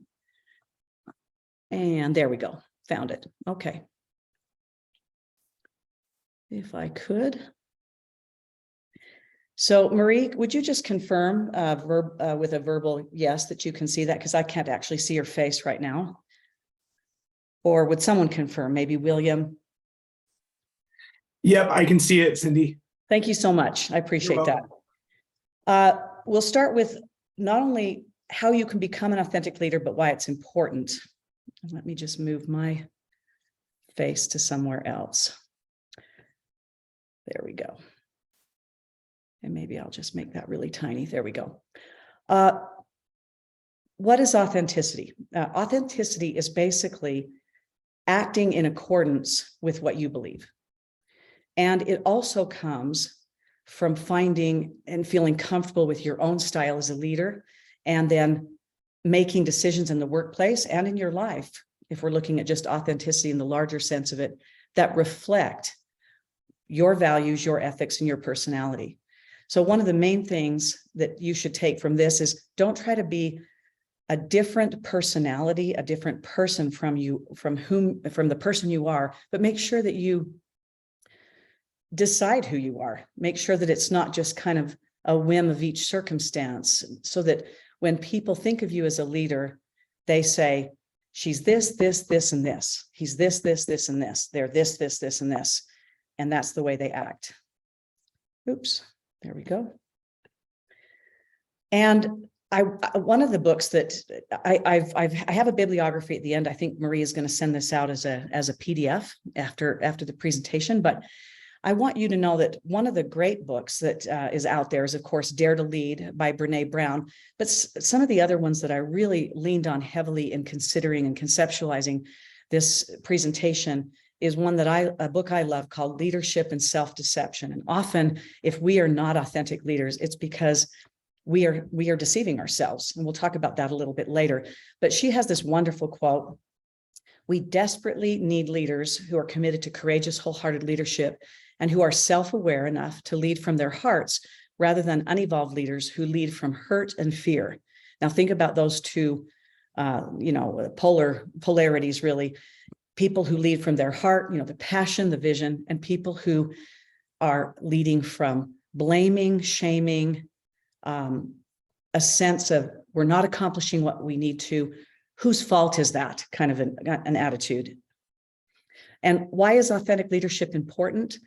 If you're an authentic leader, you can create an organization that is very psychologically safe to be in. And just as with your students, when you're in a classroom, if there's psychological safety in your classroom, it means that your students can take risks.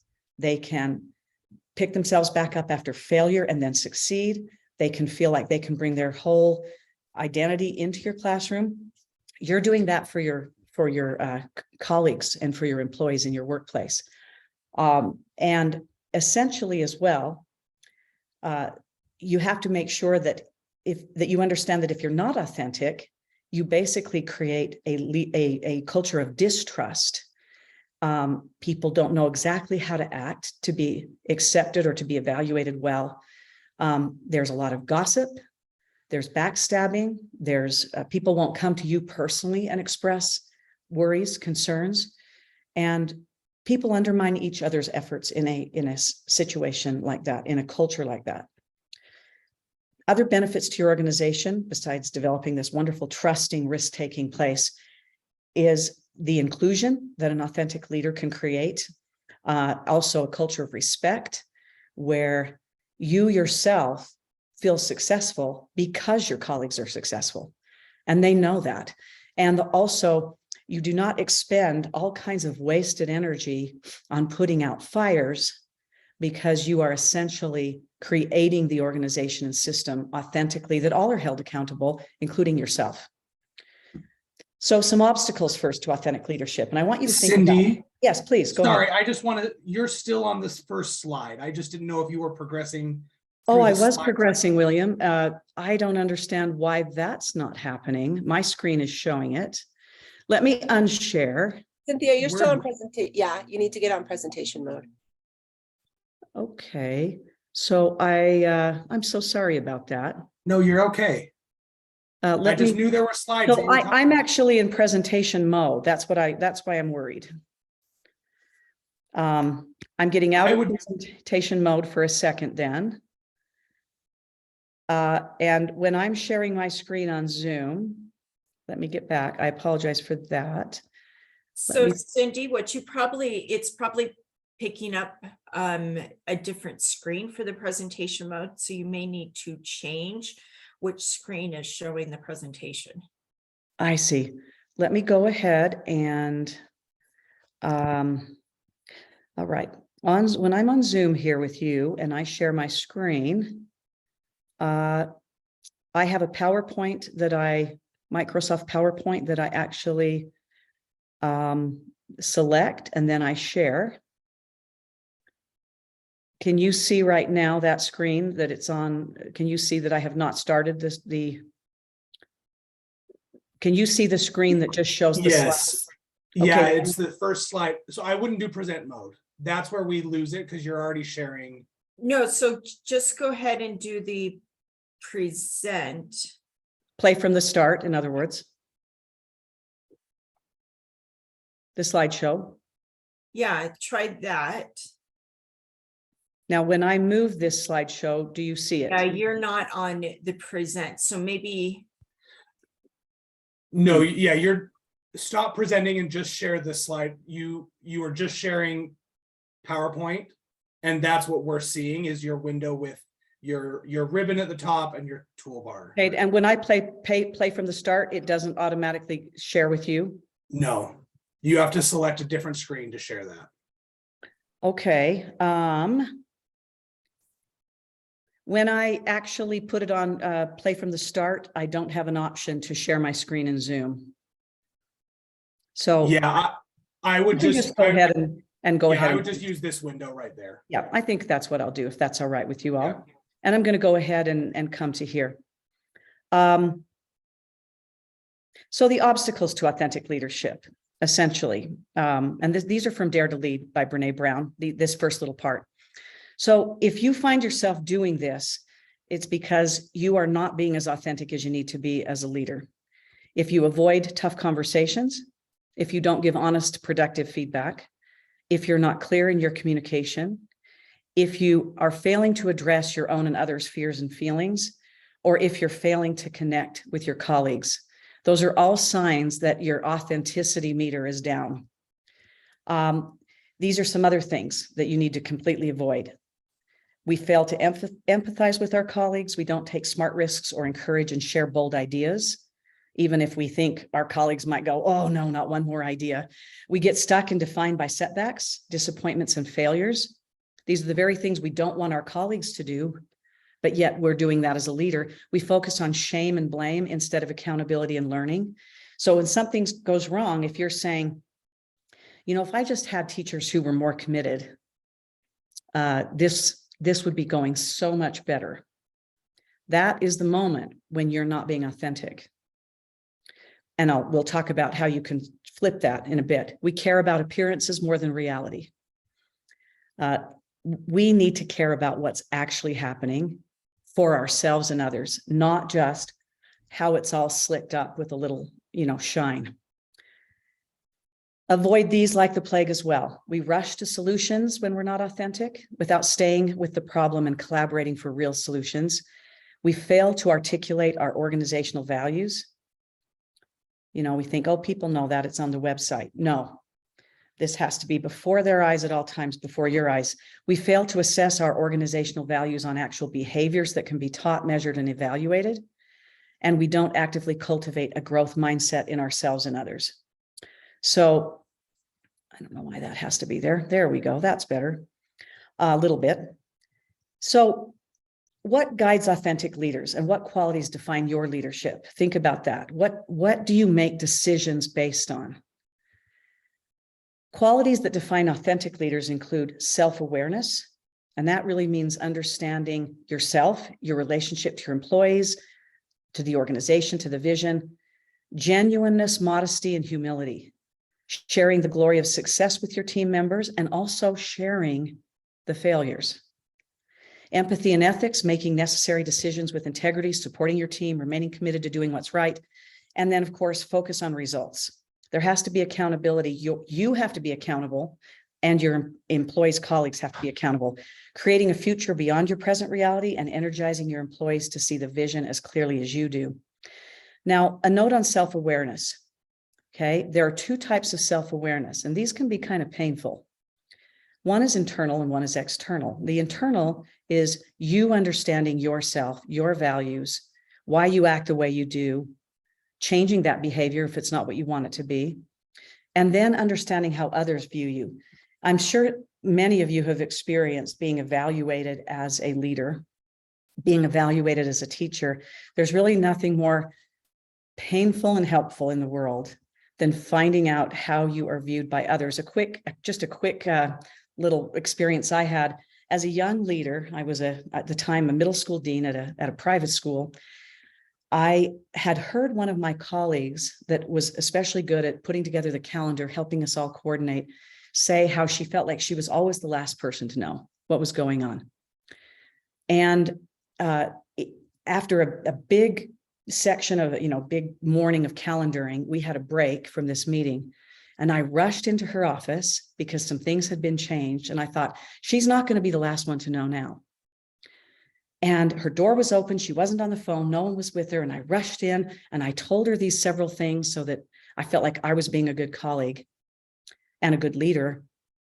And for whatever reason at the time, she felt as though I had surprised her, almost pushed her into a corner, and had really undermined her ability to do her job, which was exactly the opposite of what I was trying to do. And I had to do a great deal of work to rebuild my relationship with that colleague. And that was a turning point for me, though, in that early time, to really understand how what you're thinking and what you're hoping and intending can be so incredibly different from the way that somebody else experiences your leadership. So through surveys, through conversations where you're willing to receive criticism, grow some very thick skin as a leader, right? Because that's going to help you to understand how other people feel about you and see you as a leader. And that's the only way that you're really going to be an authentic leader. But that's a tough one. That really is. What must authentic leaders do? We've talked about what we avoid if we're not authentic. So what must we do? We have to remember that we have enormous power and influence as leaders, and how you use that can change people, but it can rub them out. It can make them want to leave teaching. Not that that's always on you, but it can also make them into these wonderful colleagues that even exceed your expectations. So how do we go about being that authentic leader that inspires that kind of stuff in people? So we want an authentic culture, first of all, in which brave work, tough conversations, and whole hearts are the expectation, and armor and protection are not rewarded. So the first thing that we want to do is make sure that we set high expectations, make them clear, but we are also ready to modify them with feedback. Sometimes we don't know unless we're in the classroom too. And even then, sometimes if we're an experienced teacher, we don't understand what that newer teacher is experiencing. So we have got to be ready to listen and to adjust. And the idea of armor and protection, if it is easier for me as your employee to hide my mistakes, to kind of make sure that you don't understand the problems that are occurring, because that might reflect poorly on me, and then I will be judged rather than, and criticized rather than told, wow, thank you so much for bringing that to my attention. I had no idea. What are your thoughts even on maybe where we should go from here? You want to make sure that people don't have to put up protection to work in your institution because of you and the expectations you have or have not set. Ensure that your culture does not include racism, classism, sexism. I'm going to add ageism because I'm old, ableism, or any ism, so that colleagues do not have to enter the organization with armor. If your colleagues can't come in and be who they are, that you're already slipping down a slope that's hard to come back from. You do not want fear-based leadership. You have to be this or nothing. You have to conform to my idea of what a teacher looks like in this narrow way, or you really can't, you don't belong at our school. That's very fear-based. So think about that. Foster real connections to the people that you lead. Now, sometimes that means being present physically.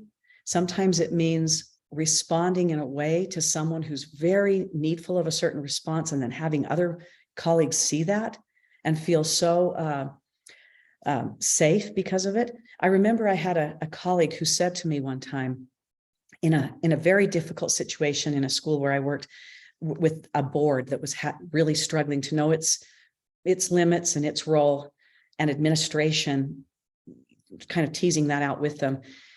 And my colleague said to me, and he was a lower administrator at the school, and we were working together. He said, "Cindy, are you going to make this decision, or is the board going to make this decision?" And I said, "I'm going to make this decision. It's a management decision.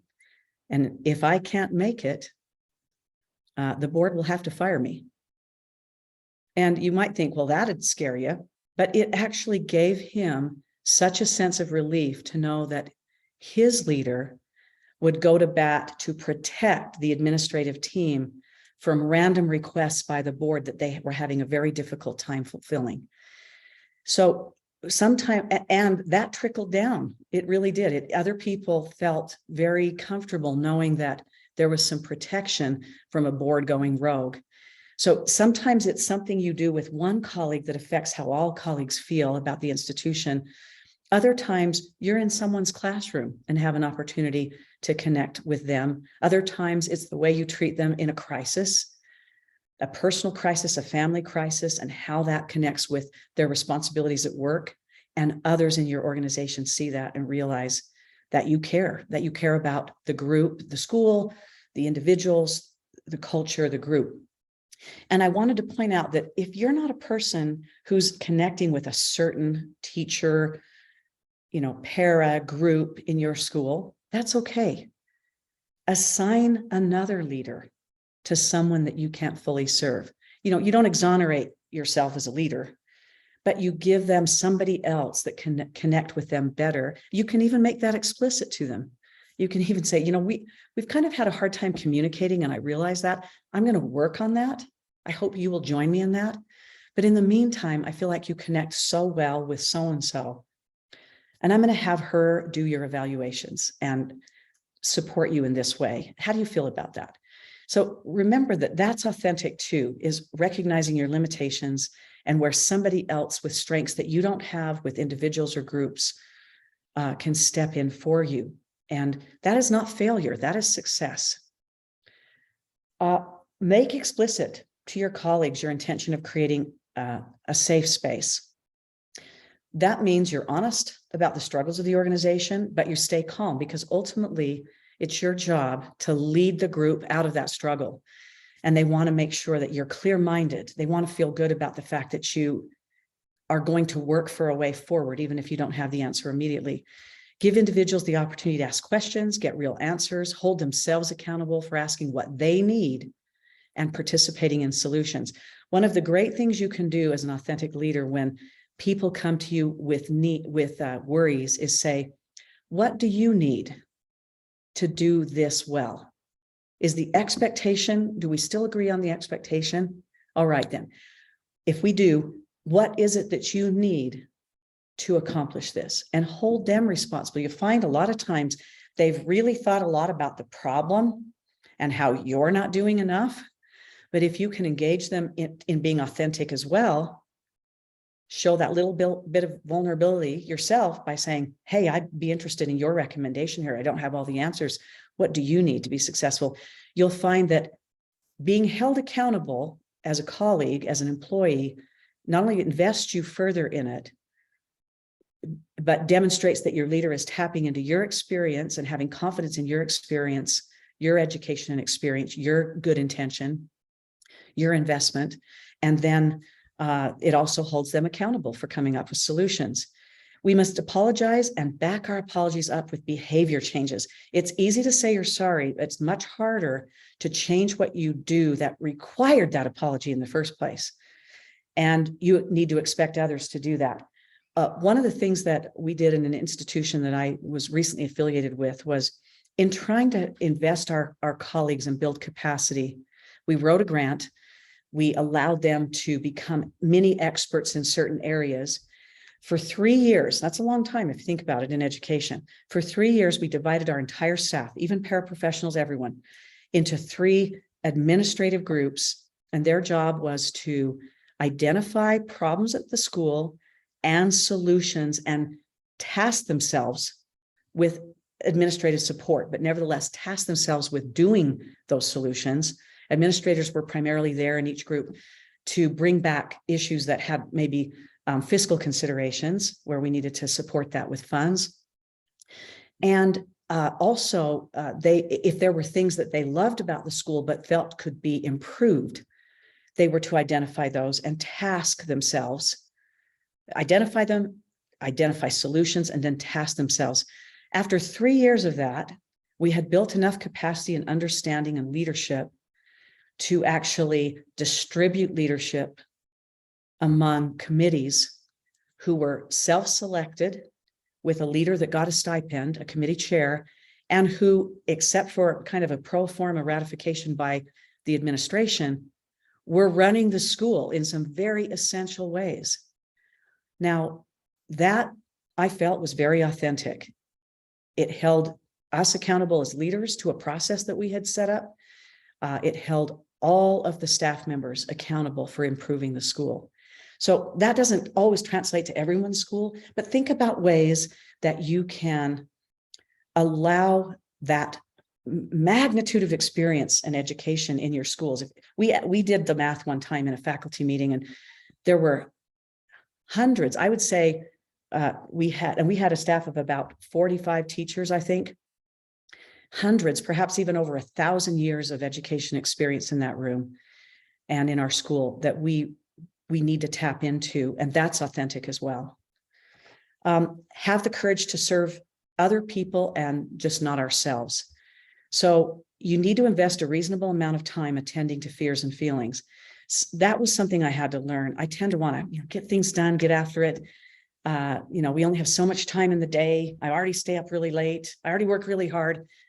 If we don't attend as authentic leaders to the fears and feelings of our staff members, our employees, our colleagues, what you find is not only do you create that fear-based culture, that shame-based culture, but in the end, because managing people is one of the hardest things we do as leaders anyway, in the end, you spend more time.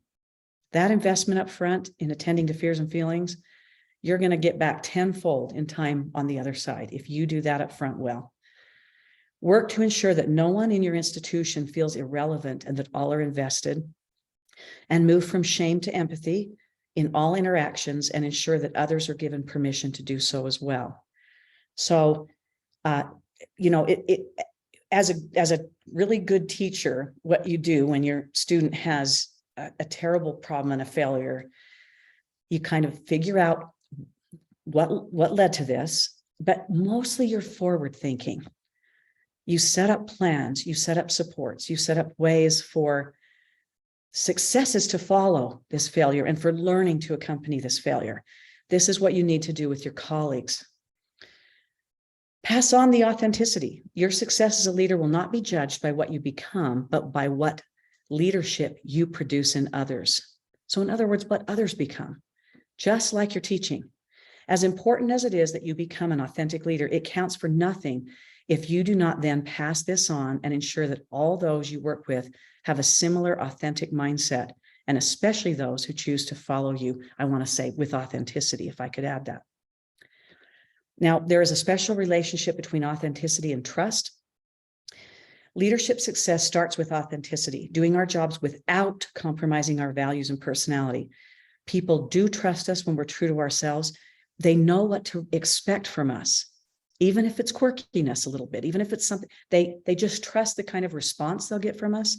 They trust the kind of work they'll get from us, the kind of investment they'll get from us, the kind of care and concern.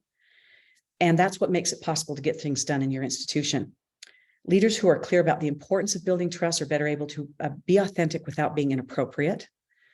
And it isn't a license to just tell everybody about everything without filters, political savvy, or good judgment. Sometimes we mistake authenticity for oversharing or for just saying anything that comes to mind, almost in stream of consciousness. That's not authentic, because that I think it'd be safe to say that does not align with your values, which might be a little more discretion, sometimes a little more sensitivity. So remember, you're trying to act according to your internal values.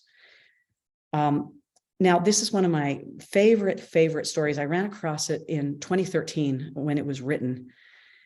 This guy, Francis Sue, was a graduate student, and there's a link to this, which I'm going to let you go ahead and with the PowerPoint with the document that comes out from Marie, you go ahead and look at the whole thing. It's very short, about 2 pages long, 2 8x11 type pages long.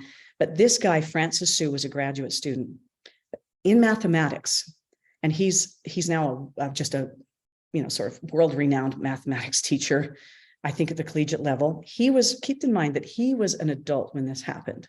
So I know you might think, well, it's apples and oranges. You've got a professor and a student, and I'm a leader and I've got colleagues and I can expect more of colleagues. Well, keep in mind, these two were both adults in a collegiate setting, and he was a graduate student as well. So it wasn't just even a freshman and an advisor. His original advisor for his dissertation came to him after a really tough time. He'd lost his mother or his father or one of his parents, and he was flailing. This brilliant man was just flailing in his program. All the potential in the world. And his professor said to him, I don't think you're cut out for this. I don't think you're good enough to be a teacher or a professor to get this dissertation done. And he was very, very sad, and he thought about dropping out. And he almost did, but he said, no, okay, here's why I'm probably not good. I'm probably as bad as my advisor has told me, but I love math so much. I just love the beauty of math. So instead of dropping out, I'm going to get a new advisor. That's what he decided to do. He went and got a new advisor, and his advisor, the new one, first of all said, come on, let's go out for a coffee. So they went out for a coffee, and he just listened to him. He listened to him talk about his mother's passing, how hard it had been, how devastated he was when this other professor told him he was no good, basically.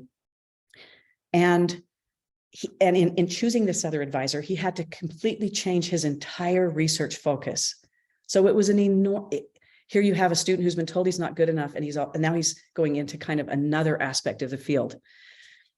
But because this man, this new professor that he chose for his advisor and who accepted, gave him grace, which he basically defines as space to grow, space to fail, and then continue to succeed, and some understanding, just some personal understanding of his circumstances. He was able to become, not only excel in the new area that he had chosen within mathematics, but become one of the, he actually gave this speech at a national mathematics conference where he was honored for his contributions to both the field and to his teaching. And so I want you to ask yourself, would your colleagues who are struggling right now succeed under a different leader who was more authentic than you are and who extended grace in a way that maybe you're not?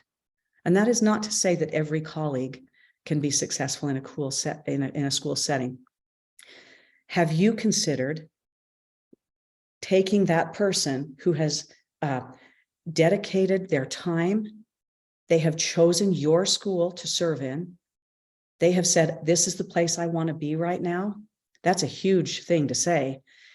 And they're not doing well. Have you considered where else you might collaborate with them in a different area to work in your school, a reassignment that might be better for them?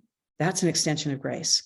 Now, for Francis Su, grace is a religious concept, but he fully stated in his discussion at this awards ceremony that he understands that it can be very secular as well, and that it has long-reaching sort of abilities to be effective for people, for teachers to students, within our personal relationships. But I want you to think about whether or not the people that you're serving who are struggling need you to be more authentic in extending grace, and what they might do with that in terms of success for you to do so.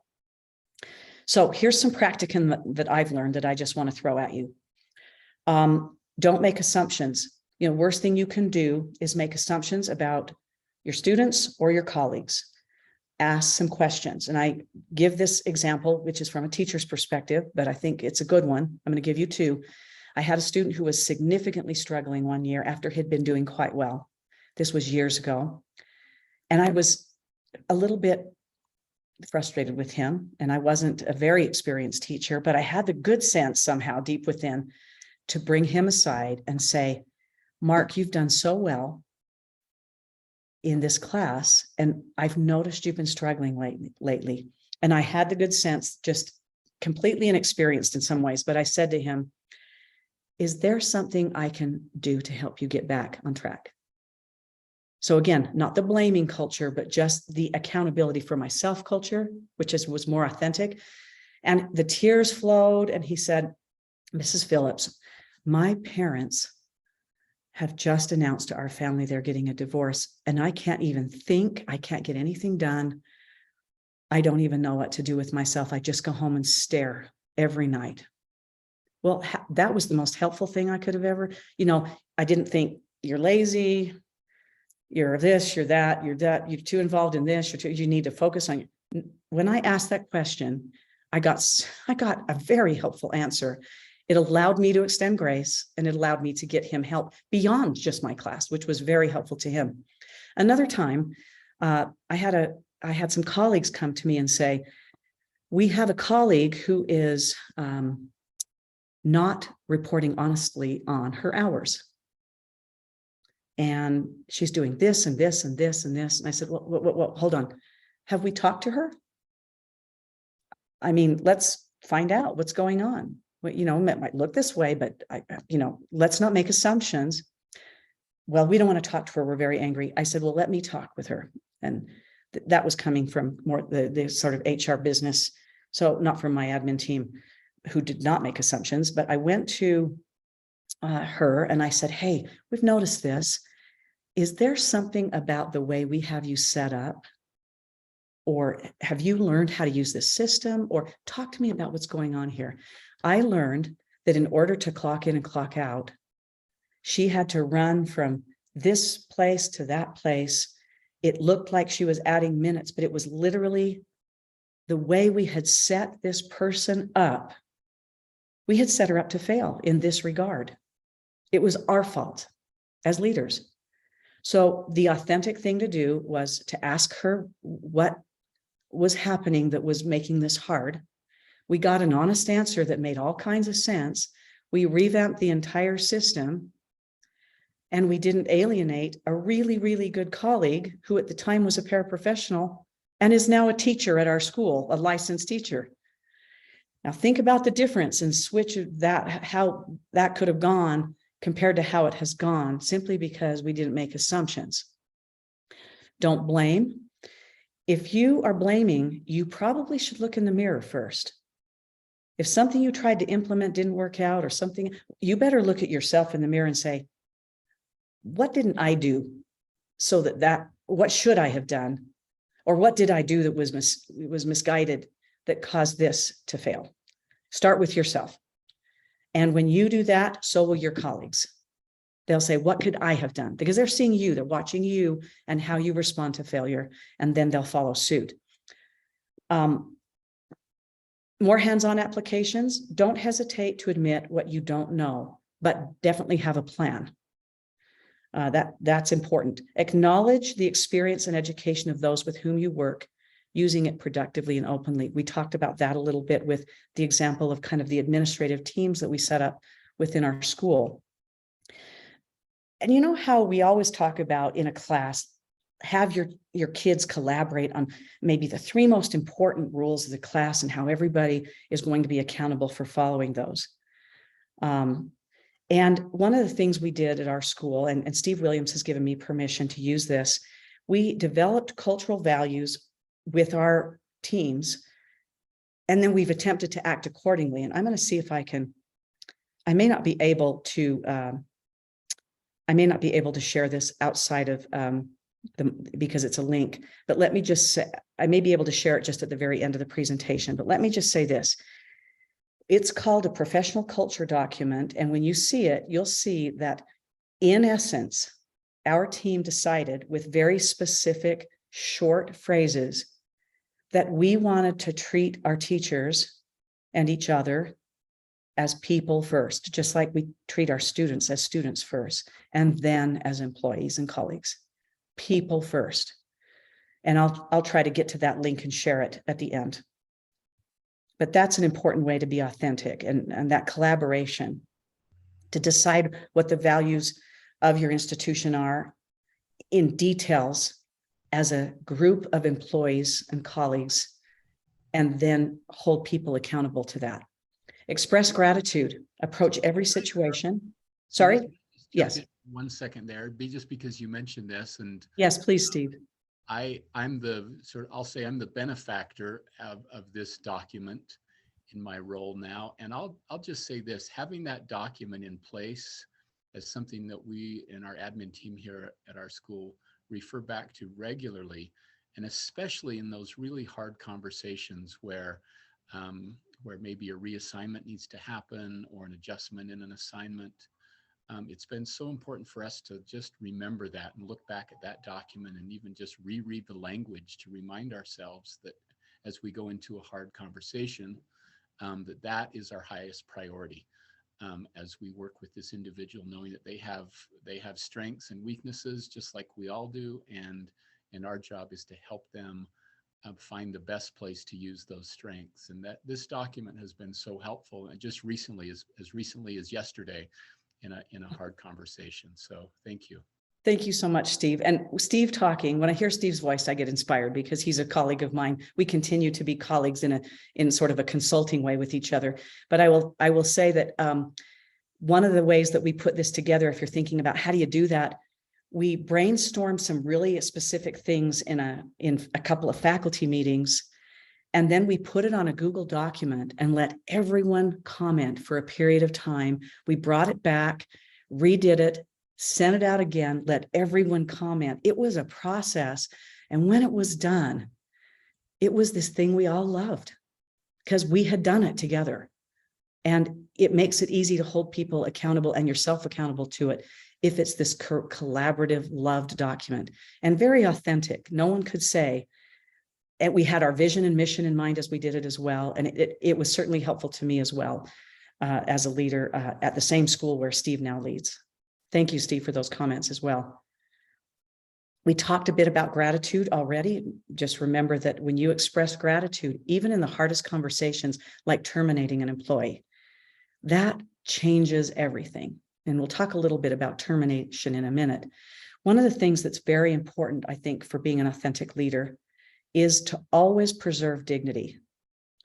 When you're enforcing a consequence on a student who has significantly misbehaved, maybe even at times asking them to leave your school or to be in an alternative situation, when you are asking an employee, you're essentially not asking, but you're insisting on kind of a separation between that employee and your institution. There is a way, if you're authentic, to always preserve the value of that individual and to make sure that they know that this is a decision that needs to be made. Of course, by that time, there shouldn't be really a surprise about that.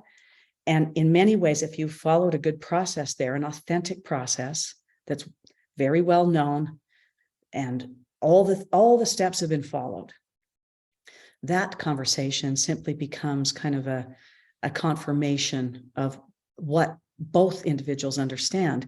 But it doesn't have to mean that anyone is undermined as a human being. We'll talk a little bit about how that can happen, because it's not that complex. It's not rocket science, but it's just hard to do sometimes. So one of my favorite quotes is this by George Bernard Shaw: "The single biggest problem in communication is the illusion that it has taken place." Right? How many times are you in conversations with people in your life, in work or personal relationships, when you thought something was said and understood, but you're the only one who thinks that was said and understood, and the people you're communicating with either have an entirely different idea of what was said and communicated, or didn't even know that anything was communicated at all. So it's so important to check back, to follow up with written communication, to make sure things are clear with the paraphrasing that we've learned as communicators and as teachers. Think of how many ways as teachers you ensure that your students have understood expectations, deadlines, resources available, et cetera, and so on. If we're not doing something similar on an adult level with our colleagues, we are not being authentic. Communicating with authenticity means being clear, being timely, being honest, paying attention to word choice, tone, details, length of communication and audience, using a little humor now and then, erring on the side of over communication. That's what studies have shown. People don't really like over communication, but they hate under communication more. That's what studies have shown in recent leadership studies that I read for this presentation. Figure out what needs to be said in person or what can be written in an email or even a text. Those are very different things. It's like, breaking up with someone you've been dating with in a text. We all go, oh, that's just so inappropriate. Well, think about the things you might be saying in a text or an email that might need to be communicated in person and in private. Other things that not everything needs to be in person. People are busy. Many things can be written in an email or text, and you don't even need a meeting, right? So being authentic means actually holding yourself to a standard there, so that, and expecting your colleagues to do so as well. Avoid the curse of knowledge. I thought this is such a great recommendation. Do not omit critical, task-relevant information that can aid your employees' understanding and performance. There are so many things you as a leader know that you start to think everybody around you knows. When I first came from private to public education, the place I saw that the most were in those horrible acronyms we have in education. I just thought, what is this? My worst, the one I will hate forever, is desired results of student learning, DRSLs. I almost become violent when I hear that. Okay. So, but what I'm saying is, as you think about what you know and what your communication assumes people know, or else you're not going to communicate. Back up and be clear, just as you would with your students. You have a lot of high-level technical knowledge about running a school. Your employees don't, your colleagues don't. Be courteous about that. And there's some things about that you don't even need to burden them with. That's part of one of the things you do as a leader is kind of absorb some things so they don't have to, and they can have energy free flowing to some other task that's more important for them. And that's not condescending. That's to say you want them to have energy for their students and so on. But make sure that you don't communicate in such a way that you make assumptions about what people understand that they actually would have no reason to understand. Remember, empathy doesn't always solve problems, but it acknowledges and affirms feelings. So speak with empathy, connect to your employees with empathy, just as you would with your students. It doesn't mean just because you're empathetic with a student's situation that they're still not doing poorly in your class, for instance, and that would be true of a colleague as well. But it does mean that you allow space for what real people are experiencing, and that's very valuable. It builds trust. Authentically holding others accountable. Authenticity does require that. Give honest and timely feedback, provide a system of support, follow up conversations with written summaries for clarity and understanding. That's that communication part. And it's also accountability. Hold yourselves and your employees accountable to a good process. That does assume on my part in making that recommendation that you have a good process. So I would say if you don't, create good processes, systems within your institution that are clear, that are helpful, that hold people accountable, be open to feedback about them, refine them all the time from that feedback, collaborate with others in making them better, and hold yourselves to that too. Otherwise, your decisions are arbitrary. They look like favoritism at times. People don't know what you're going to care about and what you're not going to care about. They don't know what they should care about because you haven't demonstrated by your actions what the priorities are of the institution. All of that has to do with the processes you create and hold yourself accountable to first, and then hold your employees accountable to. Preserving dignity with authenticity. We talked a little bit about that. Acknowledge others' contributions, even when you're providing them constructive criticism. Everybody wants you to understand what they are doing well before you give them that honest feedback about what they need to improve and how you're going to help support them to improve that. Value the human across the table, always, no matter how hard the conversation is. Never lose sight that that is a human being who has dedicated a portion of their life's activities to working alongside you and other colleagues that you care about. Consider your institution and its needs. You have to think of your institution as a person too. You can't sacrifice the institution for a particular individual, particularly because that hurts them and you and everybody else who's there. So when you're thinking about the risks that you mitigate as a leader, you're not talking about the wonderful risks that like new ideas in the classroom and a new idea with a student who's struggling, but you are talking about liabilities and other things that you reduce or eliminate. And you do have to consider your institution and the dignity of your institution, the reputation of your institution, but also of the person sitting across the table and yourself. Collaborate. When terminating employment, collaborate with the employee. This is one way to preserve dignity that I found to be very, very helpful. On a fair transition period, a separation agreement. That might even give them some benefits and part of the salary up through a certain period so that they can land more softly somewhere else. And how to communicate the departure. Sometimes it's a very visible departure, like one of your leaders. And so how are we going to communicate that to staff? How are we going to communicate that to, the larger community of parents and students? How are we going to, communicate that to perhaps even the board? And there might be an executive committee, executive session where you're talking a little bit more specifically with the board, and then something that is less detailed that goes out to the larger community, or that is in a public meeting, the public portion of the meeting. So think about all of that. When you do that, even when you have to let someone go who doesn't want to go, they see a leader that is valuing the human and preserving dignity. That's very, very important.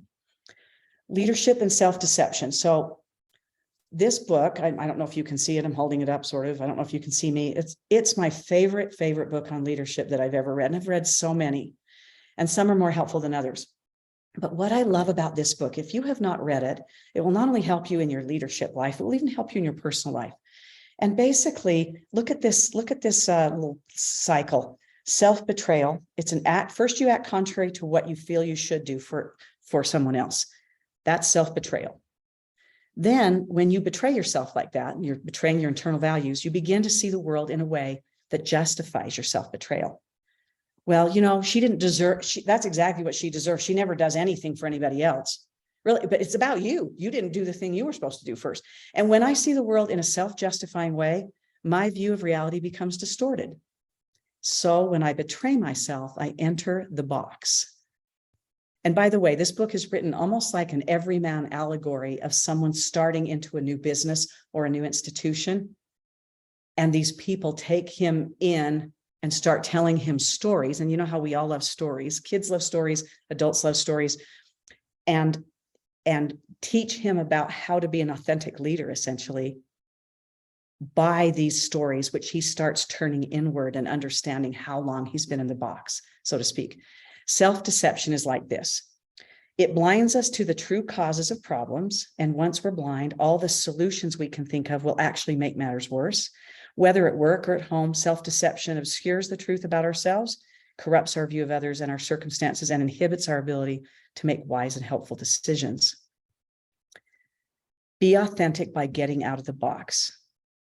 Whenever we are in the box, we have a need that is met by others' poor behavior. Now think about that.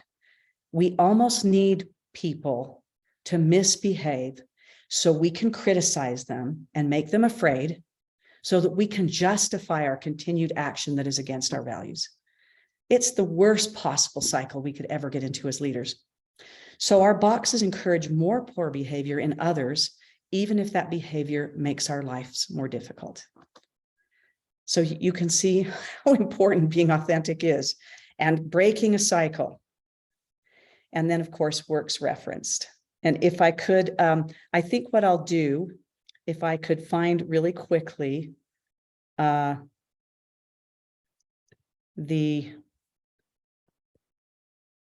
I can find it quickly, I will stop sharing and share again really quickly.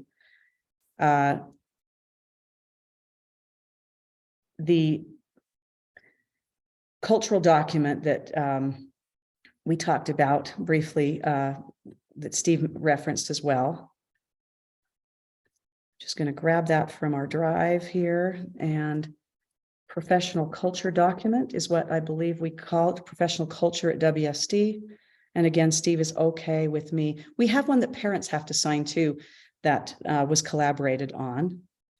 And I'm just going to come back to Zoom and then share my screen again. If I could really quickly, I think it's worth, could someone confirm that you can see this? Yes, we can see that. Okay.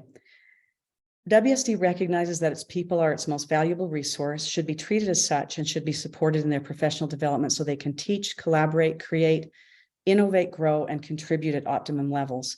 Employees will receive the same concern, respect, and caring attitude from the school that they are expected to provide to students and families in the WSD community. These are the workplace values that the teachers and staff determined were the most important to us. You can look at those as I kind of scroll down. WSD expects all employees to support the vision and mission of the school as well as the school's best practices. So we have our vision and mission in there, which we all wanted. Support of the honor code, which is we're all supposed to act in accordance with, including even parents in our community and our board members. Professional commitments, committed to recruiting, hiring, and retaining the best qualified people while recognizing the importance of and encouraging the value of diversity, providing teachers and staff with the tools and trainings they need, etc. Competitive salary and benefits package. By the way, we launched our staff. We hire full-time staff even for paraprofessionals so that they can have benefits. Now, if you don't think that's hard for a charter school to do that with its staff, we have almost no one who is part-time unless they want to be, because we want to make sure that if they're committed to us, we're committed to them. But this goes along with our culture. Work environment and culture that is safe, healthy, secure, and conscious of long-term family and community goals. And then professional qualities of our employees. Have passion. We defined what that looked like. Be open, control what you can control, play well with others. You can bet that came from the lower school teachers, and we love them so much for recognizing that. Assume good intent, have fun. We love that. And then teachers' obligations, and we sign it and date it.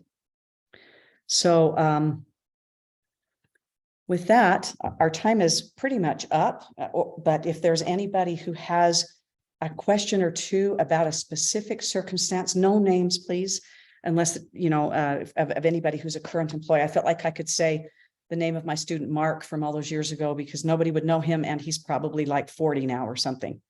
So you'll, but is there any specific kind of difficult conversation or situation that you had either found very hard to be authentic in, or something you were very authentic in, even though it was hard, that you would like to share with the group?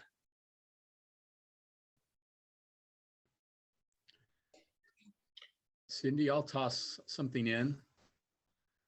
Having just gone through my own review by our board and receiving some really helpful feedback. And I do say that sincerely.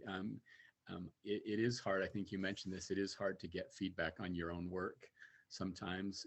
But I've taken advice from colleagues and tried to look at that just from a constructive point of view, and found that to be really helpful.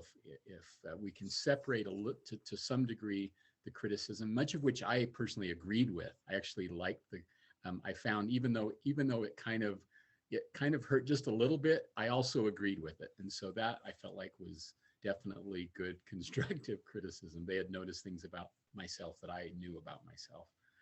But being able to accept that, and then I think communicate back to our staff, the people we work with, about what our plans are to address concerns maybe that they've brought to us, I think is a really important, closing of that loop. It's one thing to receive feedback, but then how do the teachers or the staff know that we are doing anything about it other than communicating it and then doing something about it? So I found that to be really helpful.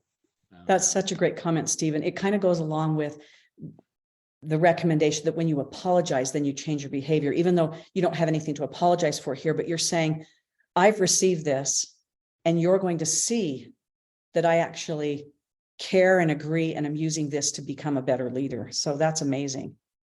And then I noticed in the chat that Katina said, assume innocence when handling difficult situations. This works with students and adults. And I love that. That goes along with extending grace, and it goes along with avoiding those assumptions and actually being, assume that somebody first just doesn't know the rule or isn't aware of how to follow it in this situation. And then if that's not the case, you elevate that to a different kind of a discussion. But I think that's wonderful advice from Katina. Anybody else have a story or a concern that might be an important addition to today's discussion about authentic leadership, something you've done well or struggled with? I'll chime in here. This is Brett from Ames with 2 comments. Number one, authentic leadership. Number one thing we did during COVID was let's keep our staff safe. And we did a lot of things that were out of the norm to keep them safe, from working at home to not coming into the building to those kind of things. So that was a positive thing that we did. The second question is, got a staff member that I've done all the right things in terms of communication. They keep going back to a kind of rigid set of self-imposed ideals, and are pushing away students so the classes aren't full. I personally am having a tough time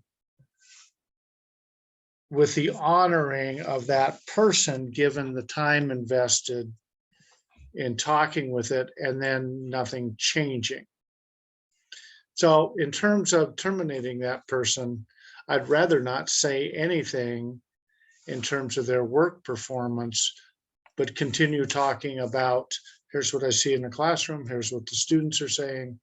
But that's not the way I've typically done it. And I'm struggling with that juxtaposition between, I think I can do better in terms of a teacher. I've had those conversations and they're just not getting it. Well, Brett, let me ask a question before I even offer a suggestion or a couple, not knowing all of the ramifications and the details. Would you suggest that this teacher is resisting support from you and your administration as a result of perfectionist tendencies? No. Okay, then I'm going to go in a different direction then. Here's how I would categorize it. They've been brainwashed by the regular, normal, large school institutions and cannot have just tough time going back to how a small charter school would operate. Okay, so, and you feel like you and your team have given authentic support and followed your processes to this point in trying to support this teacher. Is that correct? Yes, to this point. So when it sounds like this might be one of those cases where, in spite of your support and in spite of your good intention, and even the good intention on the part of this teacher, who is misguided in meeting in the way that you want teachers at your school to meet the mission and vision, it may be time for a separation. And you don't have to base it on, I mean, performance is much more than just, do you know content and are you good at the pedagogy? And it's not just about, even though that's important, the numbers in the class. What you're saying is, at our school, we have a vision and mission that that we have collaborated on as a group, that we adhere to, and the actions that you take as a teacher do not align with that. That doesn't mean they wouldn't align somewhere else. That doesn't mean that they are intrinsically not valuable, but they are not supporting the mission and vision of your school. And I would begin the talks, even as, you know, maybe you explain that and say, you seem incapable of, at this point, from my perspective, of understanding that or of modifying that. And if the teacher says, you know, I had a teacher say to me, Brett, one time, what I'm doing is perfectly fine, and I don't even need an improvement plan. And at some point, you sometimes as a leader have to say, I respect that you may have a very different position from mine, but in the end, I make the decision, my team and I here make the decision about whether or not you need an improvement plan. And if you're not willing to engage or to meet us here, that this will be a discussion about separation. But again, you can do it in such a way that you talk about timeline, messaging, even an agreement that allows that individual to land in a soft spot. And you have been authentic to the mission and vision of your school, to the processes you've laid out, and to treating that human with dignity as you separate. We can't always solve every sort of disconnect or struggle of the leaders that we work with, or the students that we work with, or the teachers that we work with. But as long as we've done all those things authentically that we've discussed, we can also let a colleague go authentically. So, you know, I think that you begin that decision now so that that person can begin to look for a job when they become, you know, highly available and advertised in January and February. And you talk about messaging, and you talk about the gratitude you have for how much time this person has invested in your school. But as authentic leaders, we cannot save every person's position in our institution. Thank you. Anybody else have a comment or discussion point?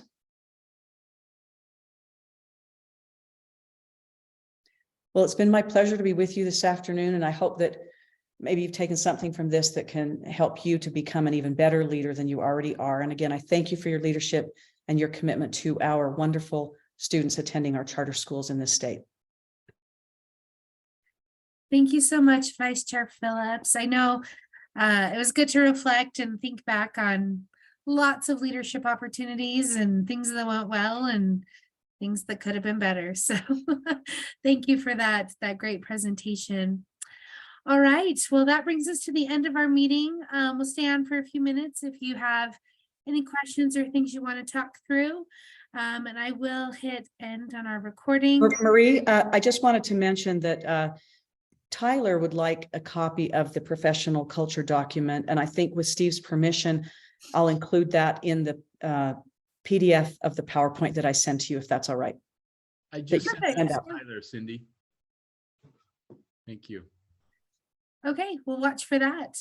So I will stop that recording. We'll stay on for a minute. If you have any other questions, stay on and hang out with us. Otherwise, have a great rest of your week and watch for that short 1-question survey about December.